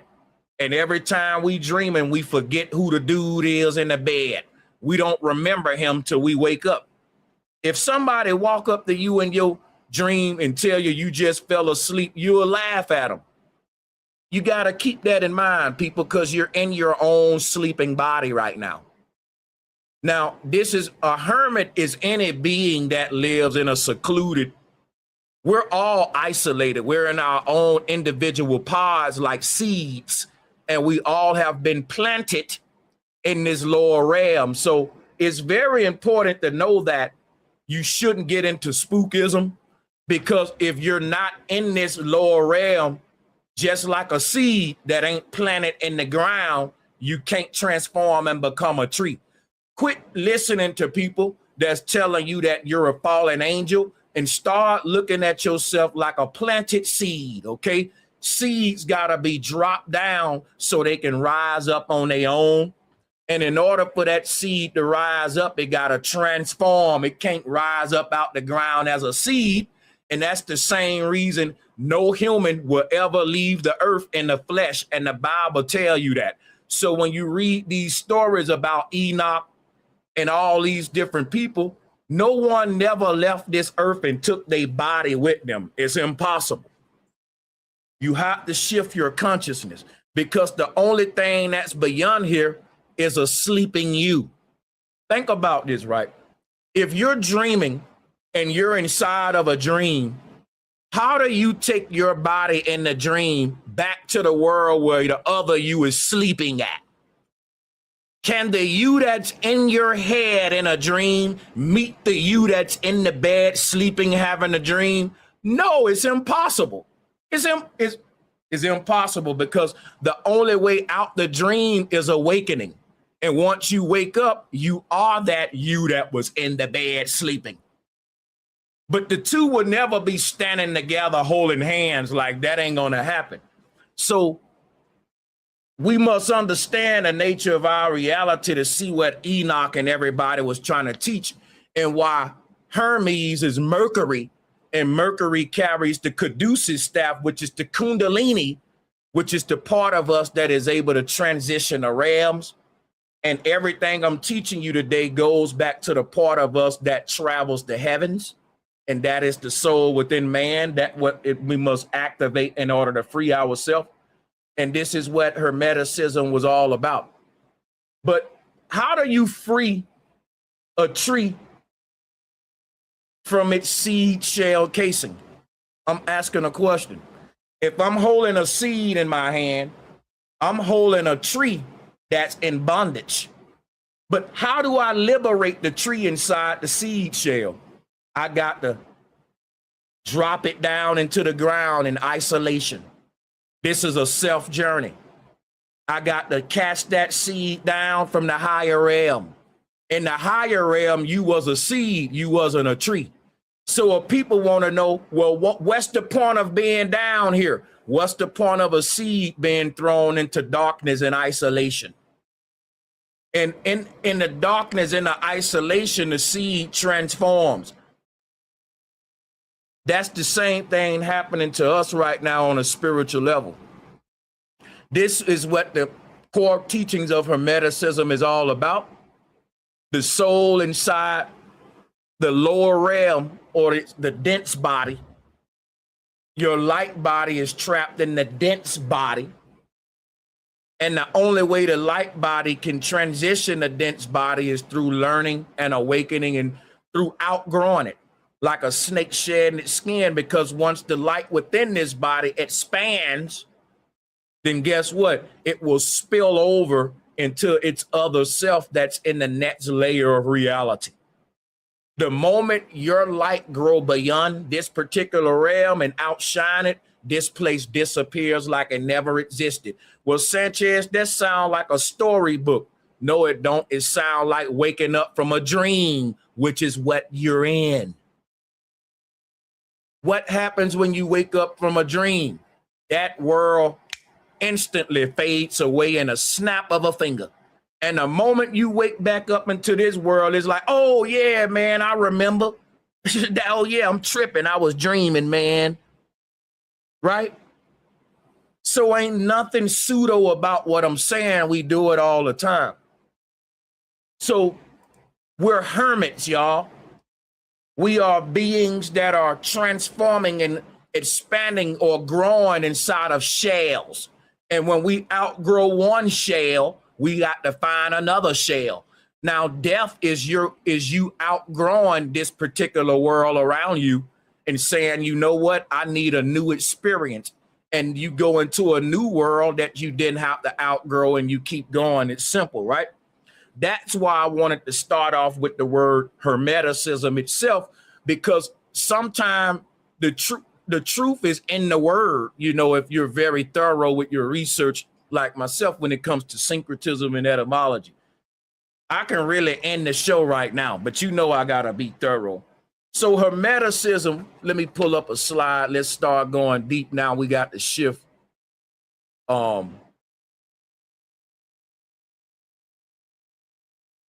So another word for Hermeticism, I want to show y'all this on my notes. I don't know if you can see it. Primary sources, Corpus Hermeticum, right here.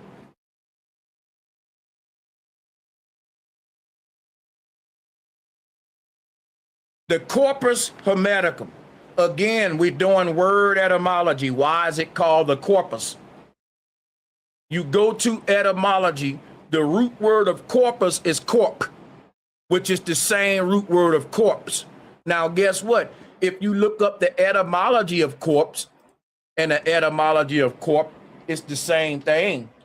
But I don't want to say it. I want to prove. I don't like to just say stuff. I can go and show you for yourself too. So corpse, right here, life, a body, the physical body. Look at here. The Latin word for corpse is what? Corpus. Because I don't want to just say it, I want you to see it. So the Latin word for corpse is corpus. Now let's go back to the etymology of corp, because corpse is the word corpus, a modern term. That's important. Why would they name the source of Hermeticism Corpus Hermeticum? Why? Because the body is the book of the soul. Again, the soul is an observer. It's looking at when I talk about an open book, the split in your head is like a book that's open, right? This is what duality is to the soul. An open book. When the soul is done reading, duality is over. You know why? The book's closed. Duality, non-dualities. You see how simple that is? We ain't gonna complicate it at all, folks. The soul entered duality to observe itself, to split its neutral energy in between a root system and a branch system.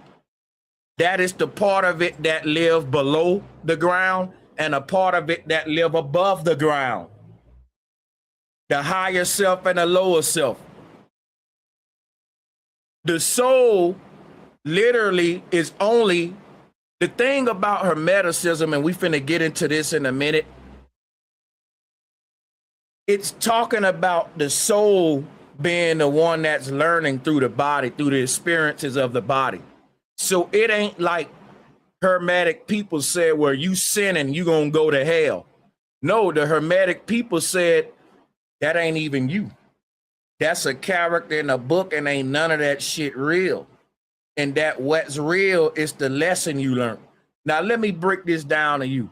If I give you a book right now, let's say The Three Little Bears, and you read this fake ass story, but you learn a real lesson that make you a better person. What's real and what's fake? The book and the script is fake, but the lesson you extracted was real. If a person read the Goldilocks book and learn, well, I shouldn't steal, I shouldn't go in people's houses, for example, that's real knowledge, but the story itself isn't real. This is what ancient Hermetic people talk about our reality. They basically said we're in a matrix, a simulation, and the purpose of being here is simply knowledge, which is power.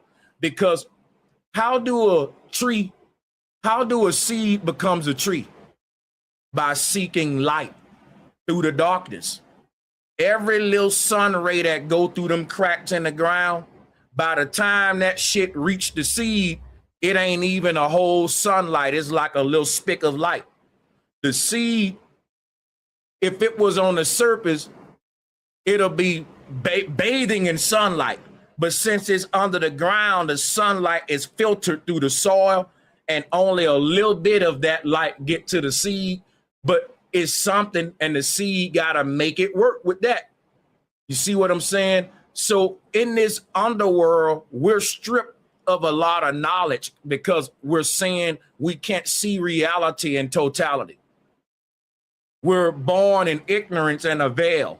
We can only access a certain percentage of the true light and true knowledge, but that's all we need to make our transition, just like a seed in the ground. The seed is basically really transforming from its own internal knowledge and light more than it is from the sunlight. What does this mean? This means that the seed know it ain't a seed, it knows it's a tree. And the knowledge of the caterpillar knowing I'm not a caterpillar, I'm a butterfly. That knowledge is what make the caterpillar spin a cocoon. And when it spins a cocoon, guess what it becomes? A hermit. Because any being that lives in a shell is a hermit. Now, it's something called a hermit crab, but the word hermit is a more so like an adjective. Is not exclusive to the hermit crab. It's an adjective we place in front of the word crab to show you what kind of crab it is. But there can be other things that are hermits as well, which is your soul. And I'm explaining to you why these words are the way they are. I'm being very thorough. You're going to know all you need to know about it. So again, the primary source of Hermeticism is the corpus hermeticum, because guess what, y'all? The knowledge of God is written in the body. What created the body? The light of the soul. The body is a hologram, and all holograms need a light source. See? So when I talk about the soul reading a book to get knowledge, the soul literally opened up the book, and that was when the body was formed as a split, dual, multidimensional entity with a left side, a right side, a evil side, a good side, because just like a book, the body is really the Old Testament, the New Testament. See, because think about this. The history of the tree being a seed starts with the roots. The tree's roots is just as big as its branches because it had to anchor itself. And that represents when the seed was in darkness, doing all the hard work on his own.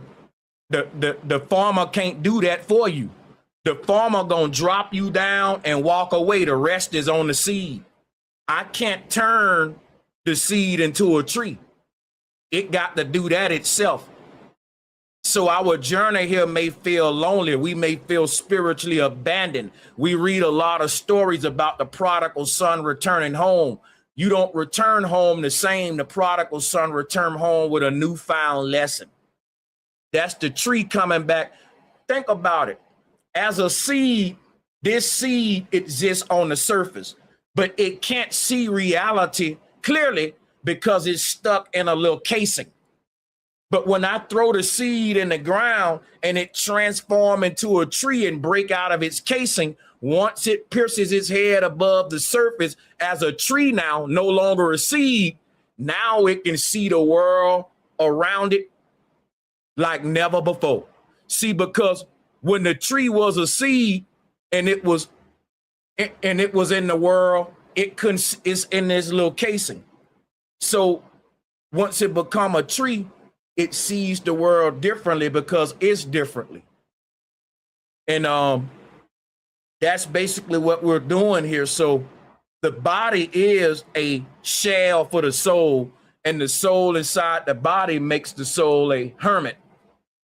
So we're all hermits, and that's very important to know when we land a foundation here to go deep for Hermeticism. Now, another primary source for Hermeticism, let's go back to the board once again. Switching mics. Another primary source for Hermeticism, ladies and gentlemen.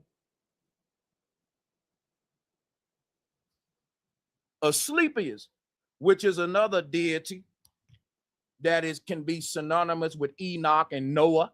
Noah is inside of an ark because the soul exists in the skull, which is the school. So Asclepius. I want this bigger. Everybody, if you haven't hit the like button.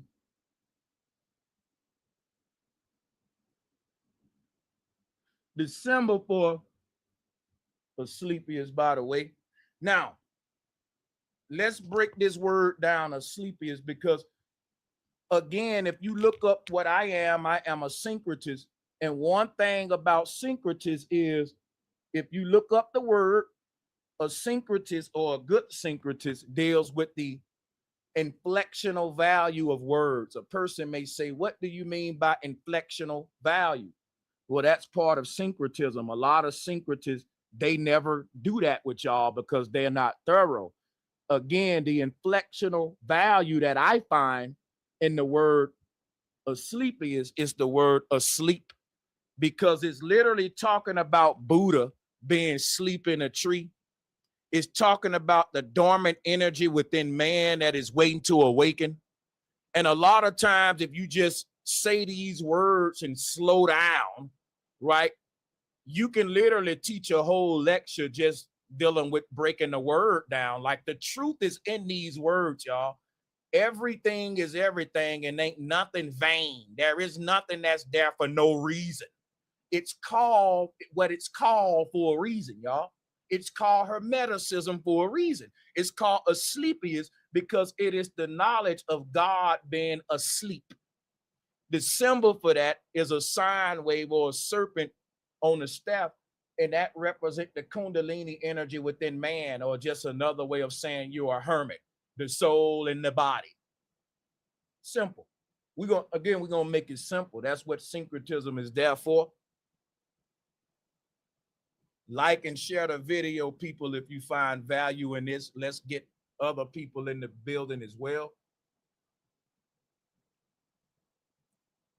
Let me switch mics and we're gonna continue.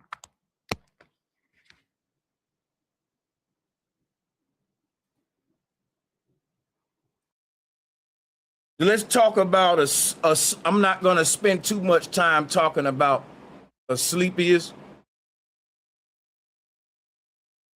but it is a Greek deity that is equivalent to Mercury and carries the herald staff or the caduceus staff. How come all of these deities are synonymous with Mercury and carrying the caduceus? Why?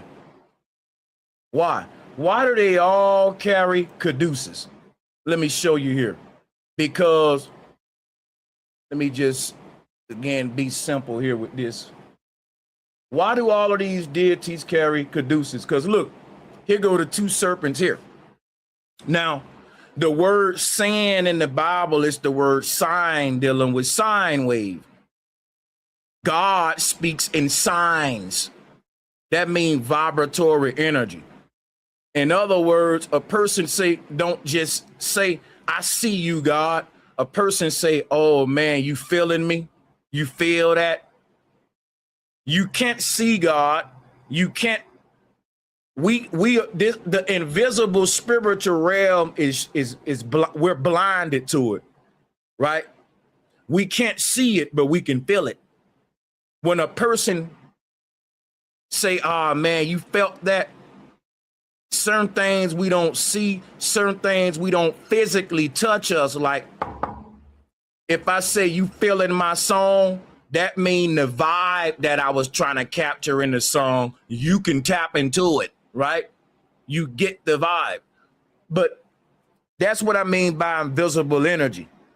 Now, the reason all these deities like Asclepius, let's pull Asclepius up. I thought I had this deity queued up. Okay, here we go.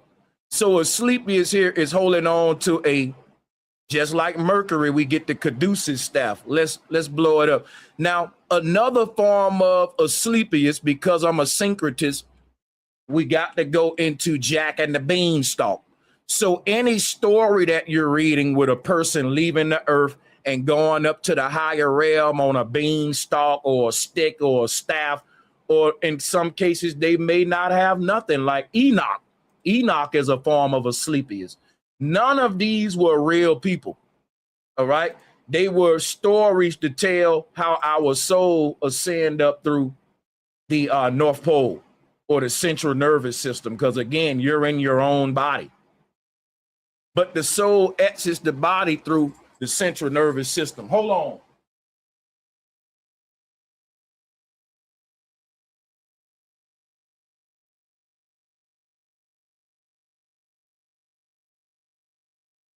We're going to talk more about the central nervous system.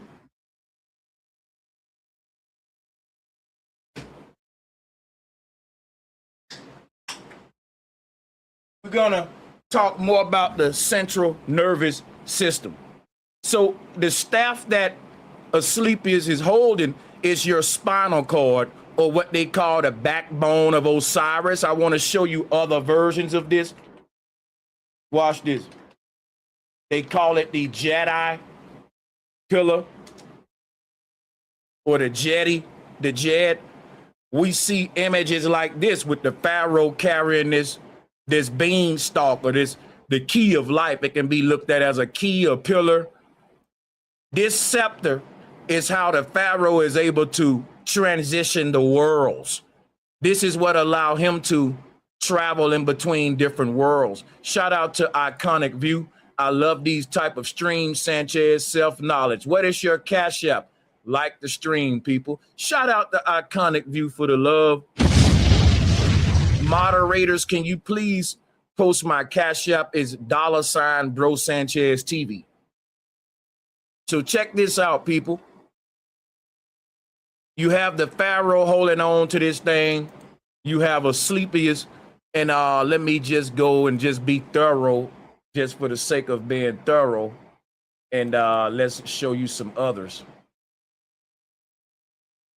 Let's show you some others. Bear with me here. I just thought of a good synchronistic connection to make here. All right, here we go right here. What is the tree? We see Buddha in the tree.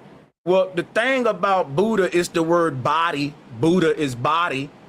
The soul is sleep inside the body. But check this out. The name of the tree is called a Bodhi tree.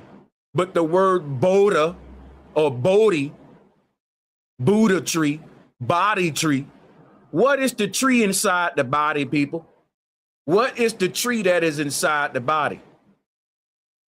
I'm going to give y'all a chance to, work with me. See, there's a tree growing from the root chakra. Why you think it's called a root chakra?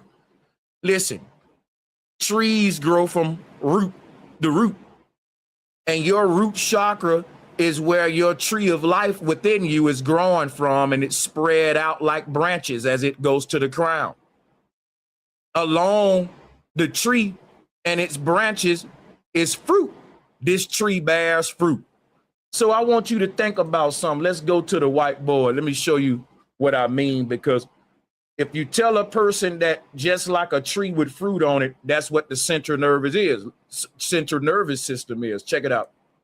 So you probably better than I can tell you. The tree of life, where is Eden? Eden is the pineal gland, or the place of pineal where Jacob met God. Now watch this. So just like if you got a tree, we can make a little tree right here. Boom. It can have little branches and stuff on it like that. And the branches can have fruit on it. Look. And what that fruit is, your chakras. What is the fruit that is on that tree? It's called chakras.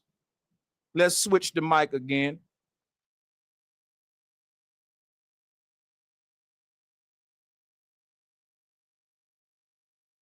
These little balls that you see on the tree branches is like fruit going on a tree. But see, everything happening in a physical realm is happening on a spiritual realm. And on a spiritual realm, the fruit that you bear, all of these different chakras, because it's 7 hermetic principles. That's why I'm getting into the chakras, because we got to deal with the number 7. I told you I'm going to be thorough. Now watch this, right? This is literally a spiritual tree within man. It's a tower, a spiritual tower. And it connects our higher self to the body. And the higher self is an invisible consciousness, your mind, which can't be touched or cut. Your mind is invisible. You can't see the mind, but we know it's there. It's the one that's having this experience and that's observing this whole thing. But we don't know where to find it at, because it don't exist in the physical realm. It's like this, right? Let me break some down to you. If I'm looking out my peephole, am I outside? No. I'm inside my house as a hermit crab. I'm just looking outside my house through a peephole called a body. And that's what Buddha, Bodhi, this is what this tower does, is allow the soul to enter the simulation. Antenna technology, if you will. Because just like we can do the same thing today, believe it or not. I'm echoing. Oh, yeah, we can do the same thing today. Yeah, can you? Yeah.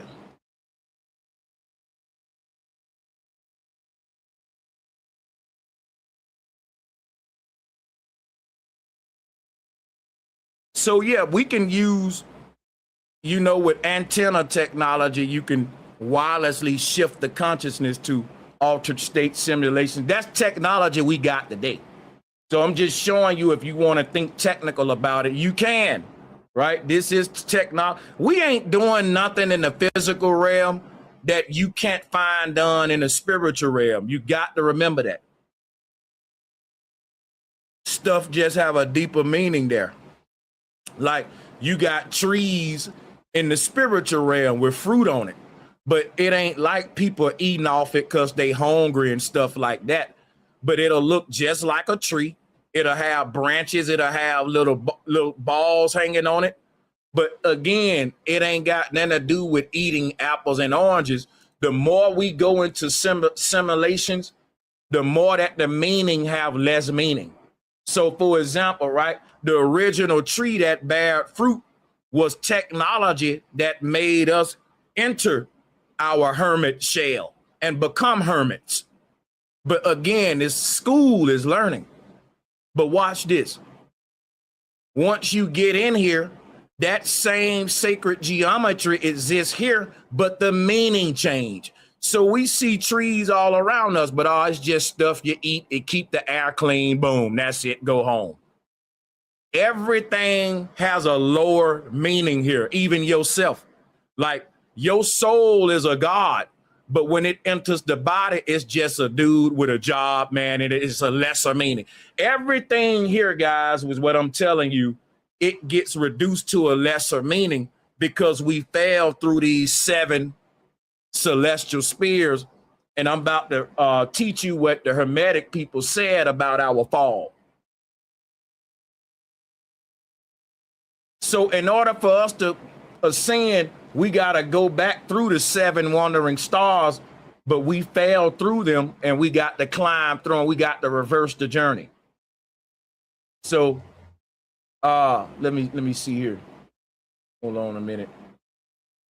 In Hermetic thought, right? And I'm going to pull up some artwork to show you, by the way,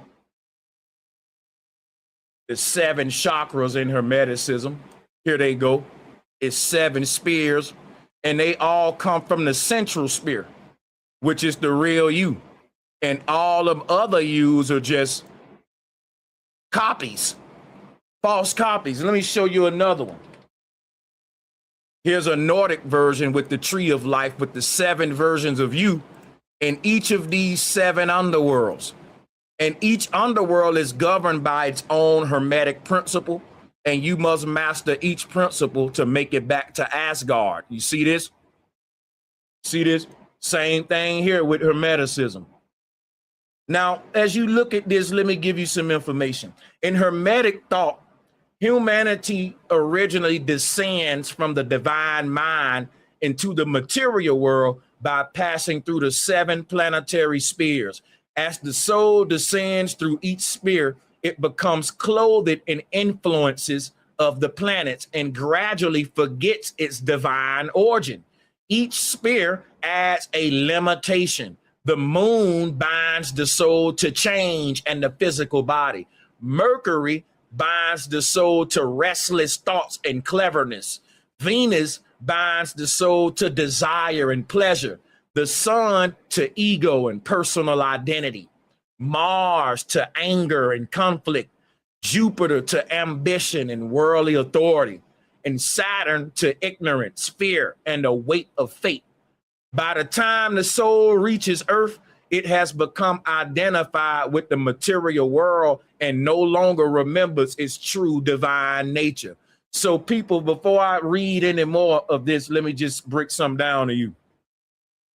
Our path to ascension is regaining all of the knowledge we lost during our fall. Now, a person may say, why the hell would you give us knowledge, take it away, and give it back? That ain't what's happening. Let me show you what's going on. The universe gave you knowledge. And then when the universe planted you in the underworld, the very act of putting you in the dirt made you ignorant. But you may say, well, the universe took the knowledge and gave it back. The universe, you may say, well, the universe is responsible for me losing my knowledge. Okay. But the universe ain't giving you the knowledge back. The universe making you earn the knowledge. The thing about knowledge, you can't give it to somebody. They got to learn it or they don't. I can't learn it for you. In other words, yeah, I can give you knowledge, but that don't mean you're going to be knowledgeable if you didn't learn what I gave you. So the universe did give us the knowledge, but we didn't learn it. It's like me telling a kid 2 + 2 is 4, but I didn't teach them how to add. I just keep giving them the answers, but I didn't show them how to add. And that's the hard part we all had to learn on our own versus someone just giving you the answer, right? So the universe can give you the knowledge, but the thing is, you don't know how to learn because the act of learning is knowledge itself. It ain't like the universe can just give you the knowledge and you become knowledgeable. That would be nice. But the problem with this is that learning is knowledge too, meaning you got to learn how to learn. The knowledge of how to learn. If you don't know how to learn or you don't know what learning is, me giving you knowledge is pointless. So your purpose in this lower world is to learn how to learn. Why do a person would even see? The thing about this is like making mistakes, bumping your head is doing what? Learning how to learn. We're learning basic lower skills to prepare us for another layer of reality beyond this one. And we're going to learn something now that's going to prepare us to the next one. But the first step, that's the hardest shit, is learning how to learn. Now that sounds crazy, right? Because as a being with all that knowledge, you knew that 2 + 2 was 4, but you didn't know why it was 4. You didn't know how it was 4. You knew it was 4 because the answers was given to you in the higher realm, just like it was given to everybody.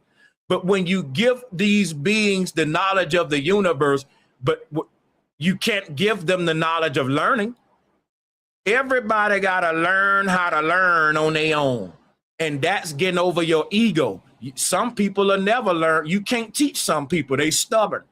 And our whole experience here is realizing we don't know shit, humbling yourself, and then the universe will bless you with revelations.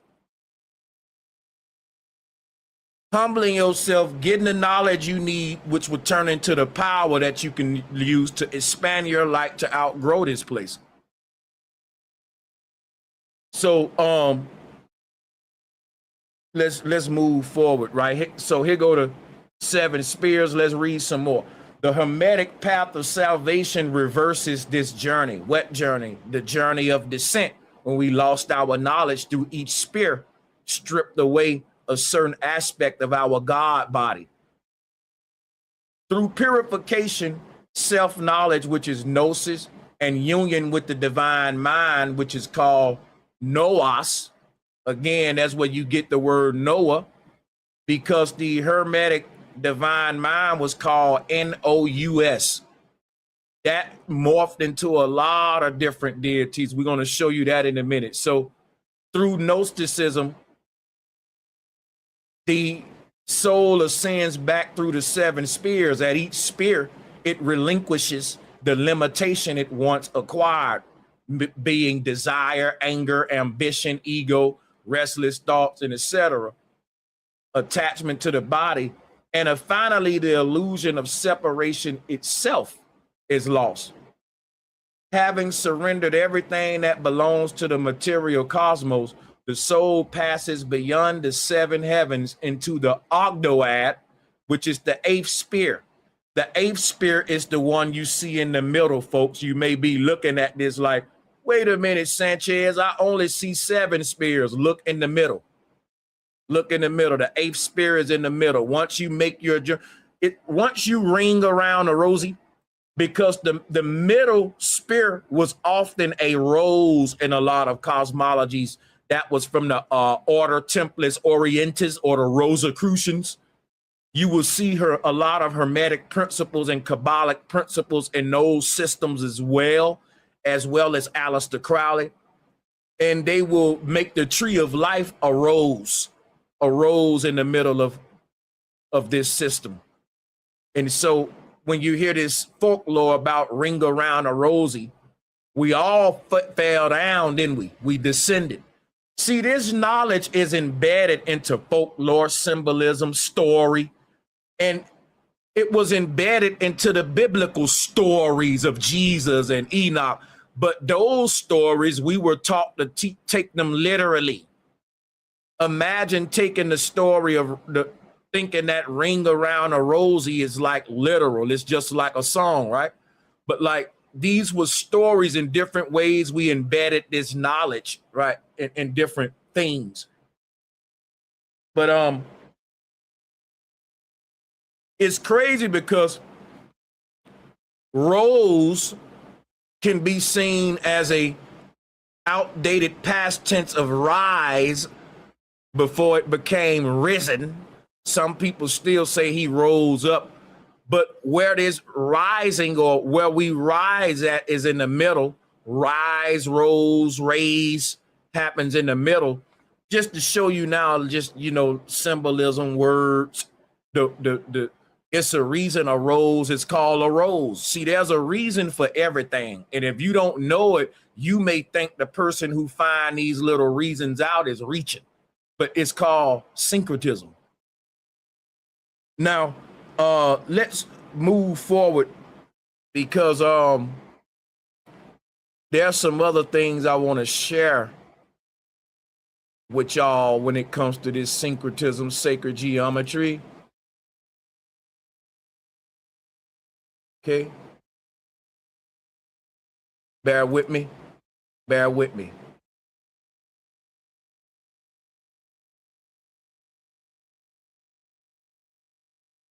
We move into the next part. So, give me a minute, guys. I want to stay organized. We are doing this live, so expect these sort of little. All right, so all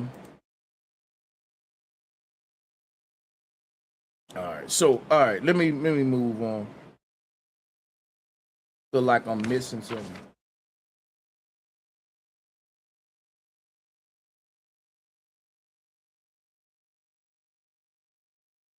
So the original divine human was called anthropos. And if a person say, why did we fail? Well, the Hermetics have an answer to why we failed too. It says that in our divine state, we looked upon the lower realms and became fascinated. In other words, we were beings in higher realms looking down at these lower realms, fascinated. And by its reflection, we entered it and became embodied. This is very important because we're looking down into these waters, right? You got to think of this. Let me show you what it looked like. Let me pull up this and show you what it looked like. I'm going to show you exactly what we saw in these higher realms. When we looked down and we fell into the body.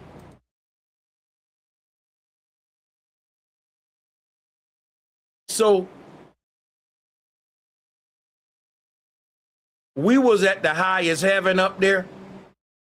And the only thing beneath us is these watery underworlds, these sunken cities, Atlantis. Now, a lot of people are looking for Atlantis, but let me explain something to you. You're not going to find Atlantis, and you're not going to find Noah's Ark. You know why? Because you're in it. It's the earth. Earth is Atlantis, the sunken universe. We're beneath the primordial waters. Noah's Ark is the earth. If you pull up the layout of it, you're literally looking at ancient cosmology. Let's take a look at it real quick. Let's look at Noah's Ark. We know it's just a story, but if you look at the Ark layout, where did they get this layout from, man? That's like a floating city, a floating building. You think a man built that by himself with wood? No, what are they trying to show you with Noah's Ark? And the way out the ark is through the middle chimney. Look, it's right in your face. The firmament dome is Noah's Ark. You are Noah inside the ark waiting for the flood to pass over, which is death. When the ark rise up from under this water, your ark is sunken. But that's why they said we got to get light. Think about this, right? You in a sunken ship. And how do you reverse that? You got to get the water out the ship. If your ship is bringing in water, it's going to sink. Getting the water out the ship will keep it above, it'll make it rise above the water. That's like saying, if your soul is a sunken ship, your soul got to get the world out of it. Like Jesus said, you got to detach from worldly desires. Like the outside world can't get into your ship, into your inner world, because you're a hermit crab. You're like a monk. Your interior spiritual mental space must be preserved for you. Once the outside world invade that space, that's what keeps us anchored here with this false identity of who we think we are. That's just a version of us that the outside world is influencing. Just like we read in Hermeticism, each of these spheres are influencing us with a limitation and a false identity that is bound to that particular limitation and that particular reality. So the fall is therefore the soul becoming attached to matter rather than the eating of some forbidden fruit, which we read in Genesis. But what do we mean that the soul became fascinated by its reflection and entered it? Well, let me just show you something. You read about it in the Bible that, right? Watch this.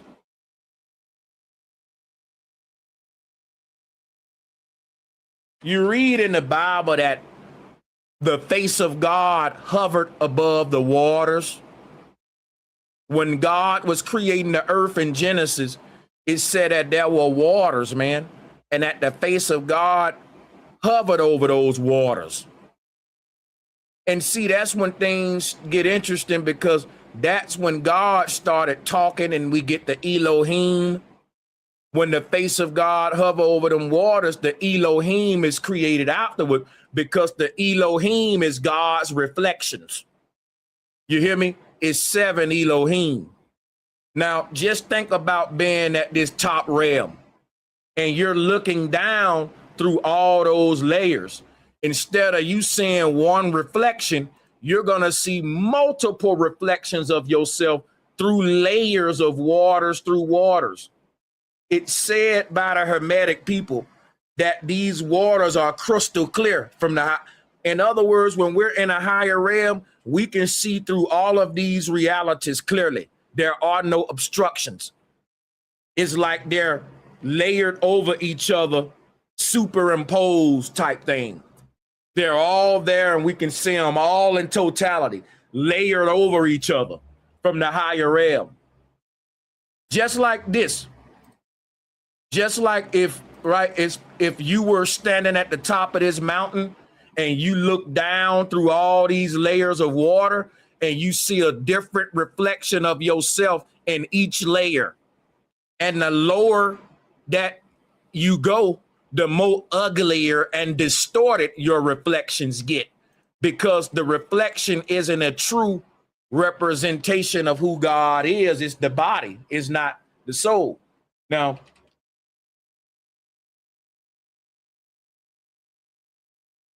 so the lowest form of you is a real ugly devil, because here's what you are. You're a monster.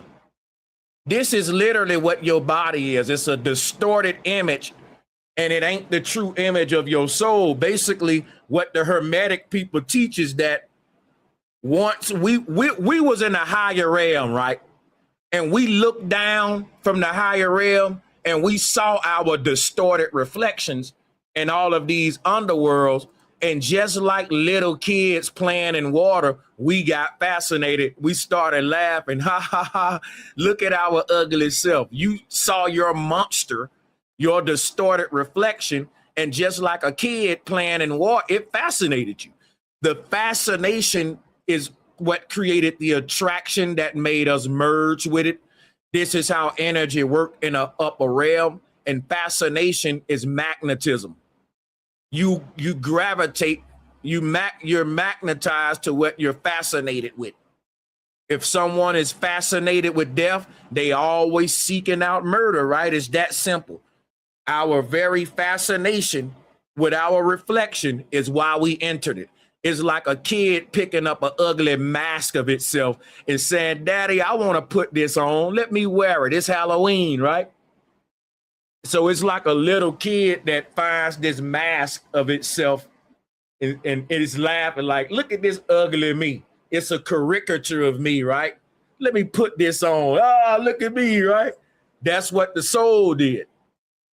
That's what the soul did according to the Hermetic people. Let me take a minute and look at my chat and see if y'all can still hear me. Drop a 1 if y'all can hear me, people. Drop a 1. Let's do a quick mic check. Support the show if you can.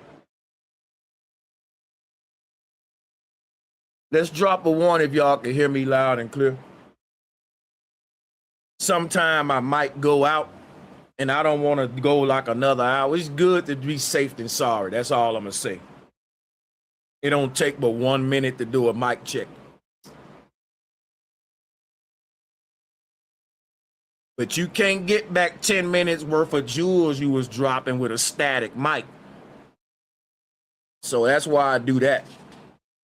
But I'm gonna move on now, because I'm gonna set a goal so that we can support the channel that way. And if we reach the goal, we'll extend the show and we'll open the call lines. But I'll set the goal somewhere toward the end of my lecture. I appreciate you guys.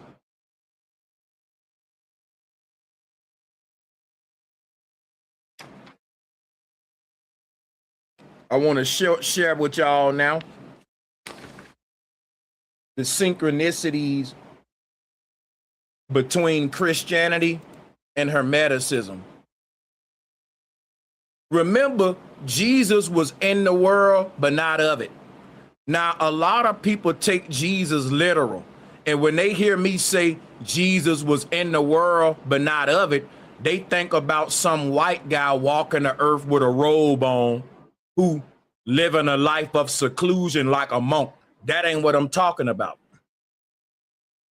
The original concept of Jesus was the soul within man. When they said that Jesus was in the world but not of it, they was talking about the soul inside of you. Jesus said, I am the light. I'm the way. That's the pathway. That's that light, that portal that I showed you earlier. That's what the soul exits when it liberates itself. I'm going to show you. I just told you, you're not your body. You're the light inside of it. And this is what Jesus is right here. This white light. That's what we are. That's why Christ wears a white robe. I'm going to say that again. Christ wears a white robe and it never gets dirty. Every time you see a picture of Christ, his robe is white as hell because it's a robe made out of light. We're wearing a light body. That's the soul. That's Christ was never a literal dude walking the earth. Neither was Noah. Neither was Enoch.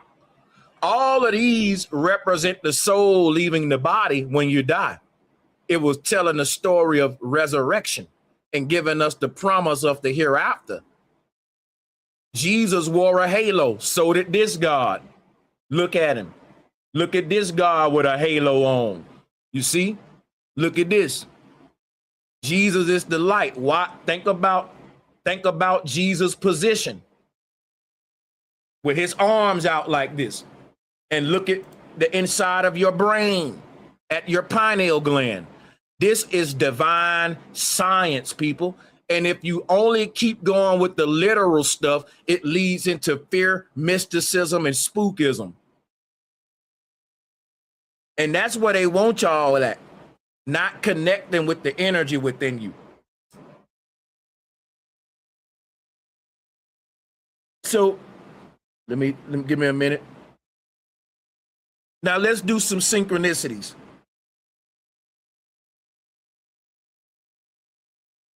In Hermeticism, God is literally guide, and it's the higher self. But in Christianity, this invisible higher self, they started calling it God the Father. This is very important. Hit the like and share button, people. We finna show you how the church corrupted this stuff with literal interpretation. The word God was the word guide, and it was dealing with the invisible higher self, the part of us called the mind. It exists in the world, but is not of the world.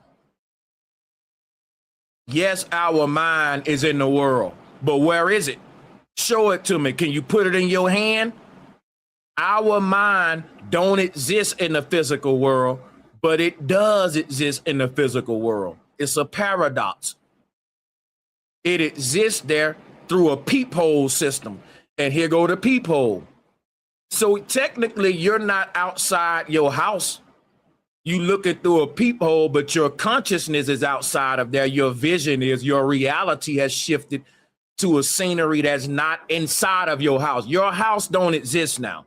So even though your body is in your house, your vision and your scene is not in your house, is looking through a peephole. And this is the soul relation to the body.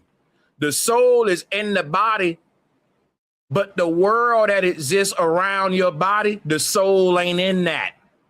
Now the soul is experiencing that world through the body, but the soul can't leave the body unless through death. And when the soul leaves the body, it can't see the outside world the same as it did through the body.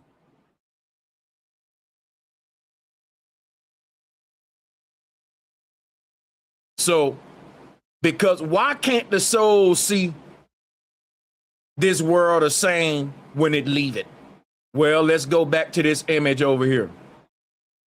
If our soul is the real us that's above the water, and we shifted our consciousness under the water to this ugly reflection, once we shift the consciousness back, you won't see this world the same. You won't see yourself the same. Let me explain something to you. You see this person looking down at their ugly reflection. This is how your soul is going to look at its body in the casket when it's ascending. It can't see itself for what it is now. People love their body. We got a big beauty industry, but y'all putting makeup on a monster. If you knew what your soul was, you would seek beauty through resurrection, not through the beauty industry, because you can put lipstick and makeup on this corpse all you want. It still ain't going to be as beautiful as the soul inside of it. It's a reflection of the soul, and it's a distorted one. So put as much makeup on it all you want to. It's still distorted.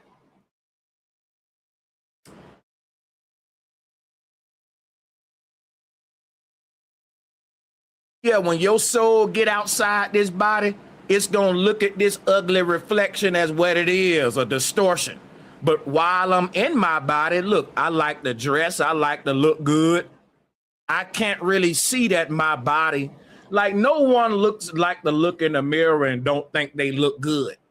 But if you knew what you were before you was in the body, you're a monster. And I'm strictly dealing with physical beauty. I'm being vain because a lot of people like to look good, right? And I'm telling you, you will never be able to look your best in this world, no matter how much makeup you put on. It's like a caterpillar trying to dress up like the best butterfly. You look good, but you ain't a butterfly. You know what I'm saying? Shout out to Passport Persona. To add validity to the synchronism, look up T-pose video game meaning. All developers create characters in games in a T-pose, like Jesus. That's interesting. We gonna all do that too. But what is Saturn? It's this ripple effect that distorts who you are. What's distorting God's reflection? Time, which is a ripple effect, because the ripples ain't gonna last long. Eventually, this little distorted pattern, the water will settle, and then God will see God's real reflection. And at that point, you gonna remember, let me get my ass up from under this water. I'm not this monster. I'm the one up there that fell asleep above the water. You feel me? You don't know that because what's separating you, the real version, from the monster under the water is the ripple effect of time. When this little distortion settles, we can see clearly. And when we can see clearly, we can make the shift to the other side. Because now you get a glimpse of God's real face when these ripples settle. And that's what death is. Death is time briefly stopping and a brief portal opening up for you to see who you really are and make the reconnection if you want. Now, not everybody gonna do it because some of us are in love with our distorted monster. Some of us, when this ripple clear, we gonna see the face of our real self and we gonna say, I ain't ready for that shit yet. I want to play in my mask a little more. Give me my mask. Rah! Hey! Brrr. Everybody ain't ready to take their mask off, right? They having fun in their little, little Halloween mask, and that's fine, right? When you ready, you're there. It's there. It ain't like you can plant a bunch of seeds, but all of them gonna rise up on their own time. And that's just nature. It ain't like you better than nobody, because it's like all of us got to do what we gotta do to master ourselves. And some of us got more stuff to master than others. But the key is, think about it. You ain't better than a person that got more to work on than you. You had it easier than them. That's what I'm telling you. You're looking at it wrong because you've been taught, well, some of y'all so evil, you gonna be stuck in hell for a long time because you evil and I'm good. No, man, ain't no good and evil. It's just mastering the lie, the false version, waking up from the false version, from the dream. Quit even dealing with evil and good and deal with what's true within yourself. If it's something in your heart that's really strong, but it may be an evil action, and you act it out, you had to act that out, man. You had to. You wouldn't have been able to made it out of here if you didn't commit that evil. We came here to do evil and good. Even the Bible tell you, I am God, I do evil and I do good. How you think if God in the Bible is telling you I do evil and I do good, you ain't better than God, man. You gonna do some evil and some good too, man. Now come on now. Because God is the real us, the real you, the force within you. That's right. God was never this bougie dude that only do good. God do good and bad. Tell lies and the truth. And admits it too. Because God is the force within man. It was never some dude in the sky. And God is equal to man because man is God. And God ain't no creature that never does wrong, because God do a lot of wrong. But Sanchez, when God do wrong, it's for good. When my soul do wrong, it's for good, because I learn a lesson and I better myself. We can play this game now. Come on now.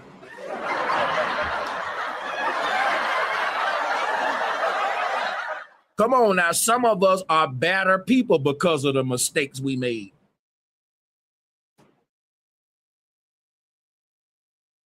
Now watch this, right? Let's get some more parallels here, because you have 7 planetary spheres in Hermeticism. And in the Bible, these are called the 7 kings. Drop the number 7 in the chat if you're familiar with the 7 kings in the Bible. When you read the Bible, you're reading a spiritual symbolic book, but when you take it literal, you think you're reading history. Now, the trick is you are reading history, but the history ain't taking place on earth. It's talking about man falling through the astral realm and the soul in the body. So it's giving you the history of God falling from the realm above and leaving the earth in Revelation with the new earth and the new reset. And we ain't got to go into all that. The Bible is a symbolic story of God's fall in the flesh and his rise out of it. But when you take it literally, you get this religious system we got to get today, where people really think that there were 7 kings, right? 5 have fallen. All of this stuff about the 7 kings falling, it's just saying what the Hermetic people were saying, man. You know, about when we fell through 7 spheres. And it's 7 kings because each of these versions of you is a ruler of that world that it's in. Meaning, in all of your different bodies that exist in each 7 realities, it's a little bit of ball of light in them.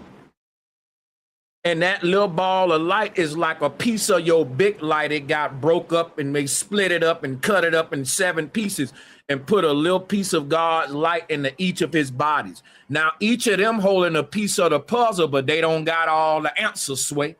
So they all got to come together, which is chakra alignment, with all of their pieces of the puzzle to activate the God body.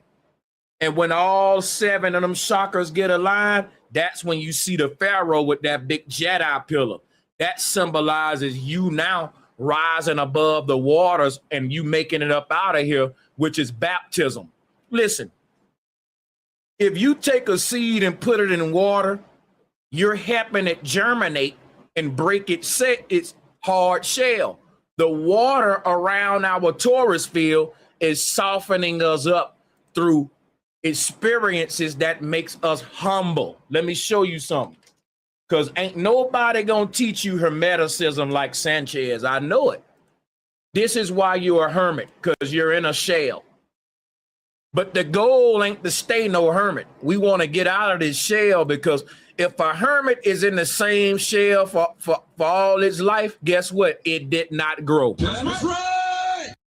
If you a hermit crab and you in the same shell that you was in as a baby, then you must be premature. Your growth is stunted. A healthy hermit crab got to keep changing shells because it keep on growing. It's getting bigger. And that's what death is. It's you changing shells, man, because you've grown. So listen. Imagine this right here like a seed casing. How do you help a seed break out of its casing? You drop it in water, germination. So you inside of this underworld and submerged in these waters, it's helping your torus field open up to free you. Simple, man. People like to say, man, we in hell, and they get you into all that spookism. I don't do that crap over here. I'm not a Pharisee and a Sadducee. I don't like to induce people with fear. I like to give you a damn jolt of God energy and confidence. The kind of energy I want to give you, a nigga can be on his deathbed with a smile. Like, nigga, I'm not scared. You about to die, nigga. You telling jokes? Yes, man, nigga, I'm not. I know what's over there. We want to be like the ancients were. Check this out, man. He got 7 kings in the Bible, and these 7 kings are literally the 7 chakras and the 7 lower bodies that fell. In other words, when God looked down on them 7 layers of water, he created 7 versions of himself. In other words, a mirror house effect. When God looked down and God created all these different versions of himself by hovering his head above them waters and looking down into them portals. That's why you fail. Curiosity killed the cat, man. But guess what the root word of curiosity is? Cure. This is a cure. What's a cure for a seed? Well, what's the seed diagnosed with? It's stuck in its shell casing. Well, let's cure it. How do we do that? Drop it in some water, germinate it. Shout out to Divinely Anointed. Thank you so much for your enlightening message. Much respect and gratitude. Thank you all. But notice each reflection is distorted in the mirror house. No reflection is a good representation of the gentleman's true identity. They're all skewed and distorted. And that's what your 7 lower bodies are. They are all distorted reflections occupying their own mirror. And the only way out this mirror is to break it. Now, when you hear the word break, you think of physical shattering a mirror. It's not that kind of mirror. It's water. Now, how do you get out of water? You break it. I'm a fool with them words, ain't it? Yeah, but it all adds up for a reason. It's called syncretism. You break the water. You break through it. And when a person gives birth, the mama's water break. But these mirrors aren't physical mirrors, of course. They're ethereal oceans. And you got to break them in order to make it out. Your soul is stuck in a mirror. And in the South, they tell an old folklore. Most of y'all heard about it. Candyman, Bloody Mary. The concept of a soul being stuck in the mirror and you happen to smash the mirror to free the soul is an old concept they gave to a lot of old ancient folkloric creatures. Even certain types of vampires had that attribute. These were souls trapped in a mirror, and the only way to free the soul from that mirrored reality was to break the mirror. Now, some of y'all grew up during my time. You familiar with that script? It was a common theme in a lot of old scary movies where you look into a mirror, you see a monster that lives in a mirror, but not this world. And the more you start to believe in a monster in the mirror, it shows up in this world, and the motherfuckers start crossing over through your what? Fascination. Now, where did they get that from? It take a syncretist to make the parallels and connections. It ain't hard, though. You know why? These people are fucking thieves and they don't have original ideas.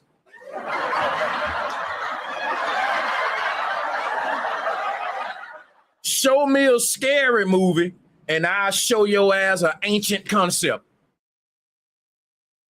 These folks ain't original, man. They took a lot of these ancient concepts and put the shit for spookism. They got old movies I used to watch where you would have a child, they look into the water and they fucking dive into the water and go into another world. I can't even think of the one right now, but y'all know I'm not making it up. You've seen this before. Shout out to Rogue Knowledge. Tuition, love got little to do with enlightenment. It's all about the knowledge. Love got little to do with enlightenment. It's all about the knowledge. On this path to enlightenment, you're going to hate what you uncover. The things you're able to see now, you're enlightened. It's going to hurt your heart. Man, listen here. Bro, that hit me there. Shout out to Rogue Knowledge, man. That was powerful, bro. Oh, yeah. These are facts. But they got this concept where somebody will look into the water and they'll see a whole nother world or another part of themselves. And now they will go into an alternative reality. You know what? They do that a lot in the children stuff. It's a lot of instances of very popular movies where they do this. I just can't think of none now. But they stealing from the Hermetic people and from the ancients is what I want to show you. Even in the Stargate series, when they going through the little Stargate with the water, when they breaking the waters, same thing. All right, let's move on, man. We got a lot of revelations to make. We ain't done. And right now, for the people who tuning in, we're now showing you Hermeticism versus the Bible to show you how the Bible literally took this knowledge and turned it into they stuff. So a person may say, well, Sanchez, you can't find Hermeticism in the Bible. Yes, you can. You just don't know how to look for it.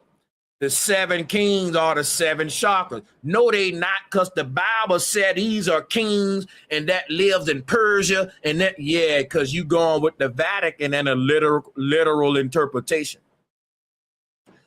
The literal, and think about this. I'm going to give y'all something to think about. The people that revised the ancient knowledge into the canonized Bible and a literal interpretation, peep game, right? These are the same people that rewrote the maps. They changed the way we see the world. They changed the way we look at the boundaries. That they renamed all the continents and all that. Think about that.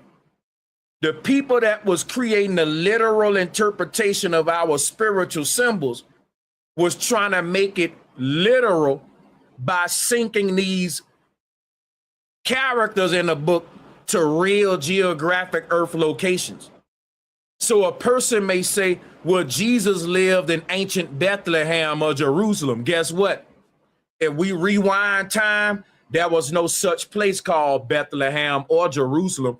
That only exists in the enemy's story. And when the enemy wrote his story, he was changing the maps too. There's certain locations on the earth now that fit geographic locations in his book. But if you go back there during that time before the Bible, it wasn't even named that. You got to think. Every continent, you're referring to it by the name your oppressor gave it. He rewrote the maps during conquest and exploration. Shout out to K Smooth for the donation as well. Think about that. So now people will say, well, Jesus is from Bethlehem. They look on a map, they see Bethlehem. But guess what? Bethlehem ain't always exist, and Jesus ain't always exist as a literal person walking the earth either.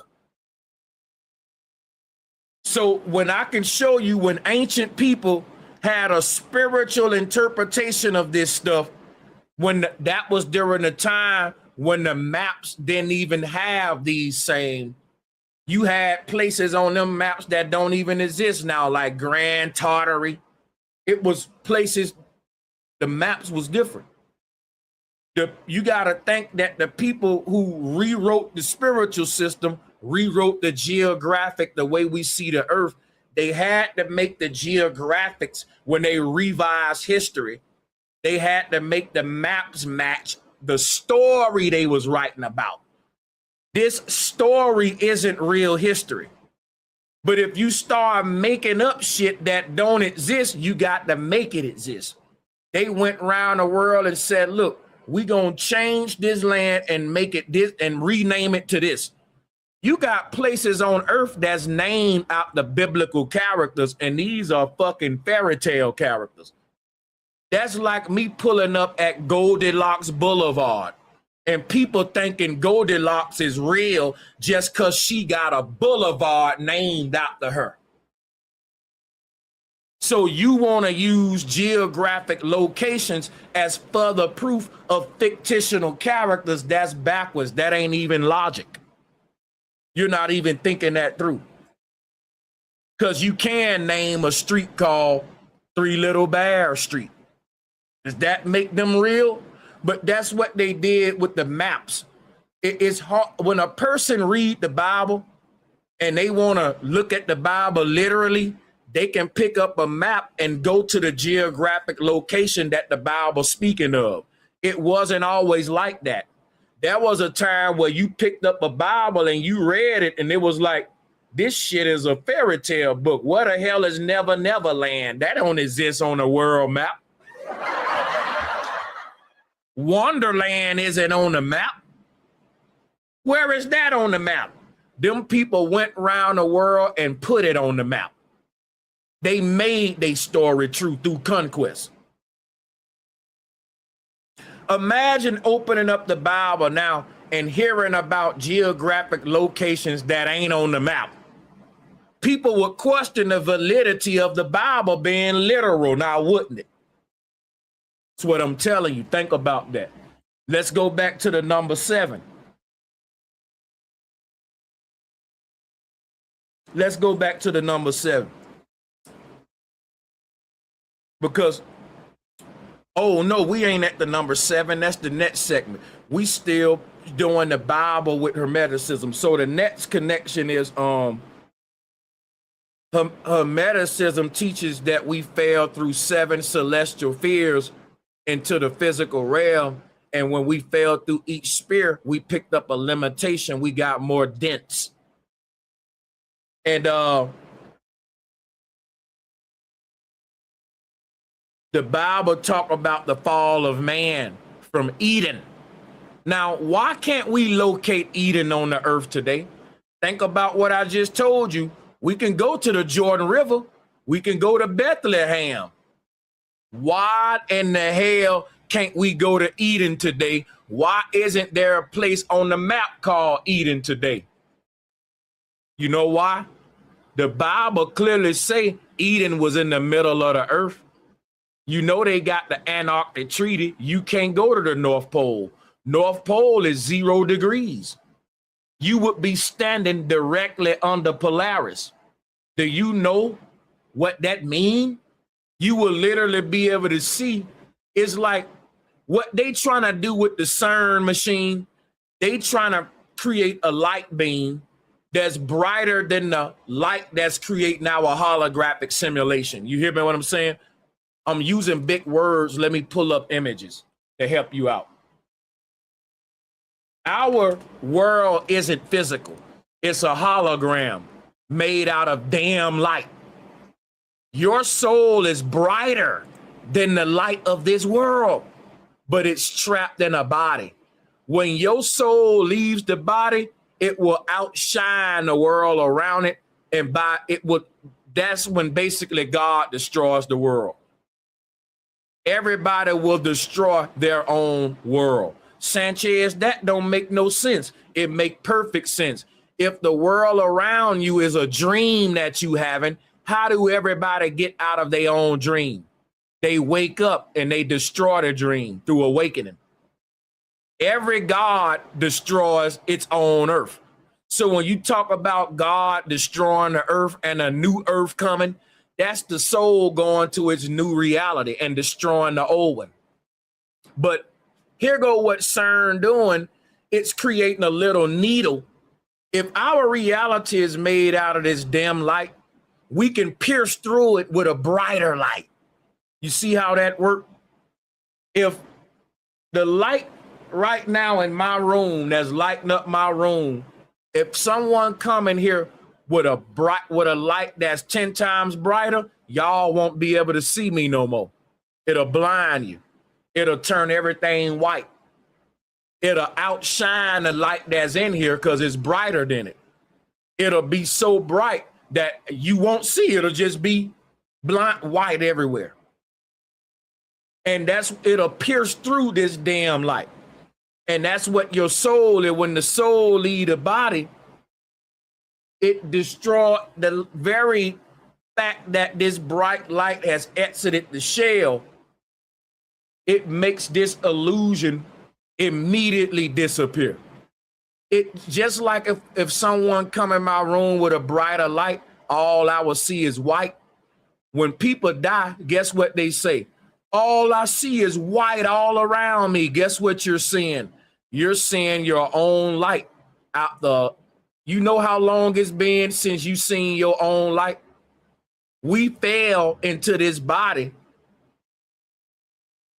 a while back. I can't even tell you how long you've been in the simulation.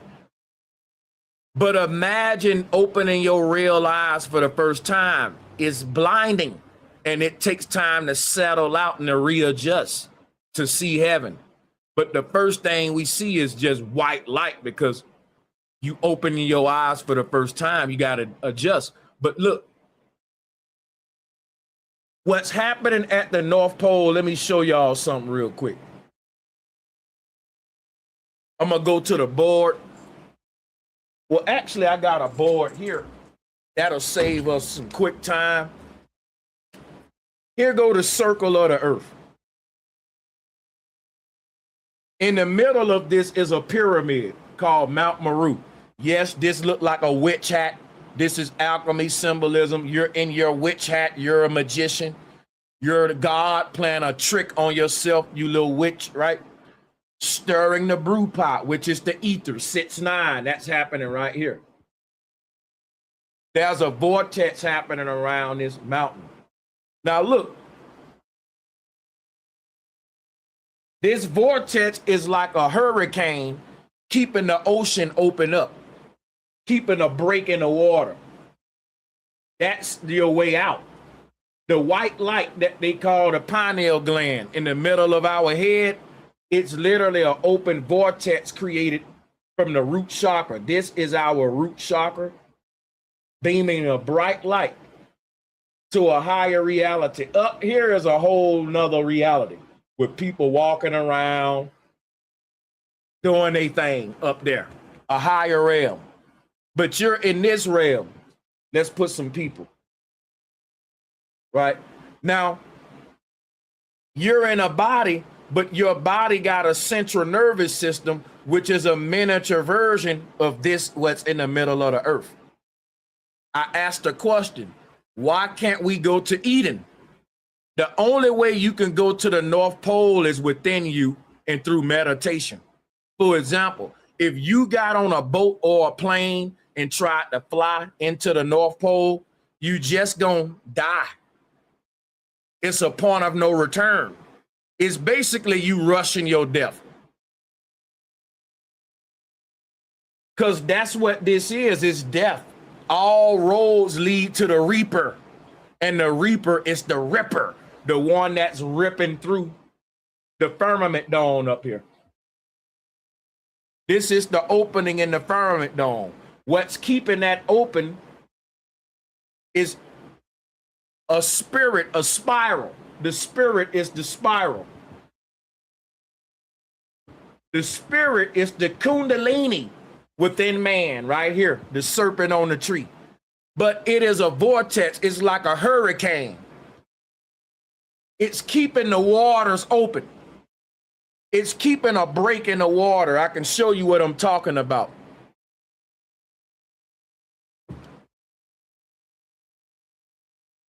Watch this.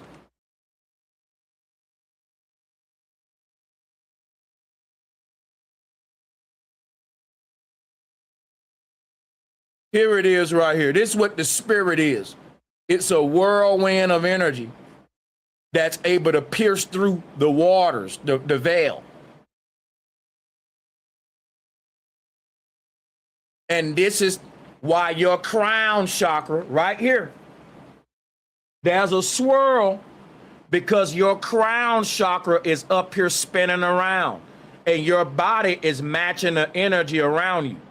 It's a vortex. You're in an energy field and it's spinning and it puts this pattern on your head. It looks like this.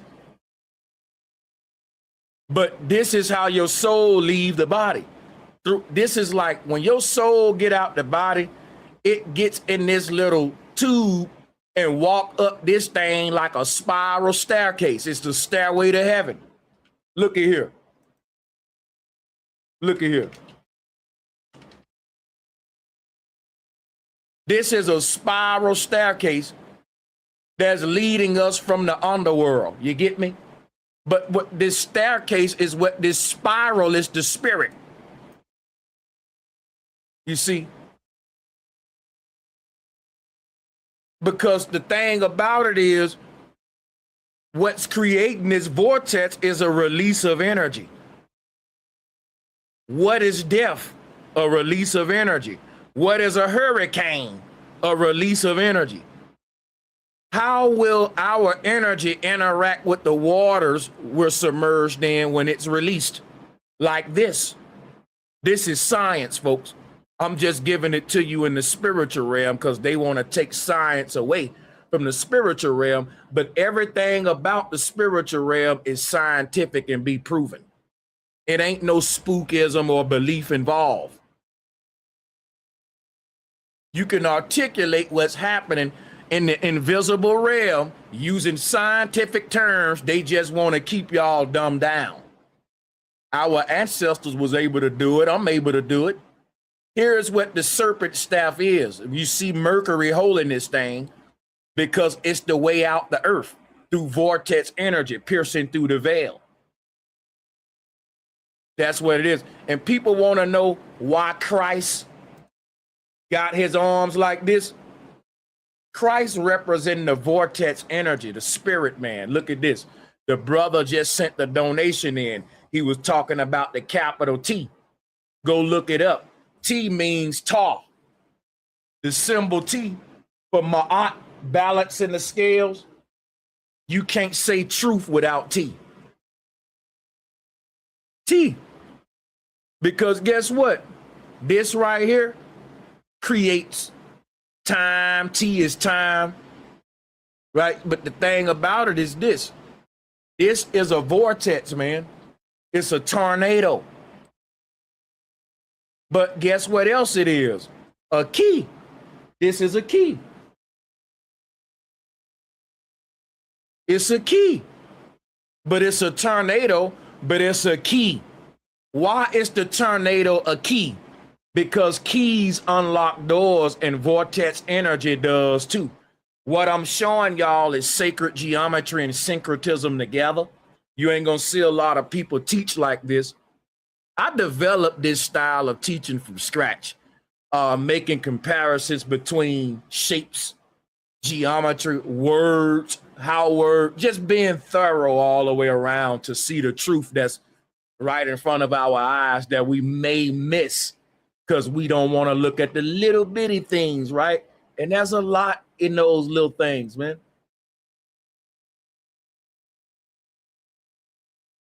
That's called being tedious. Did you hear what I just said? Being tedious.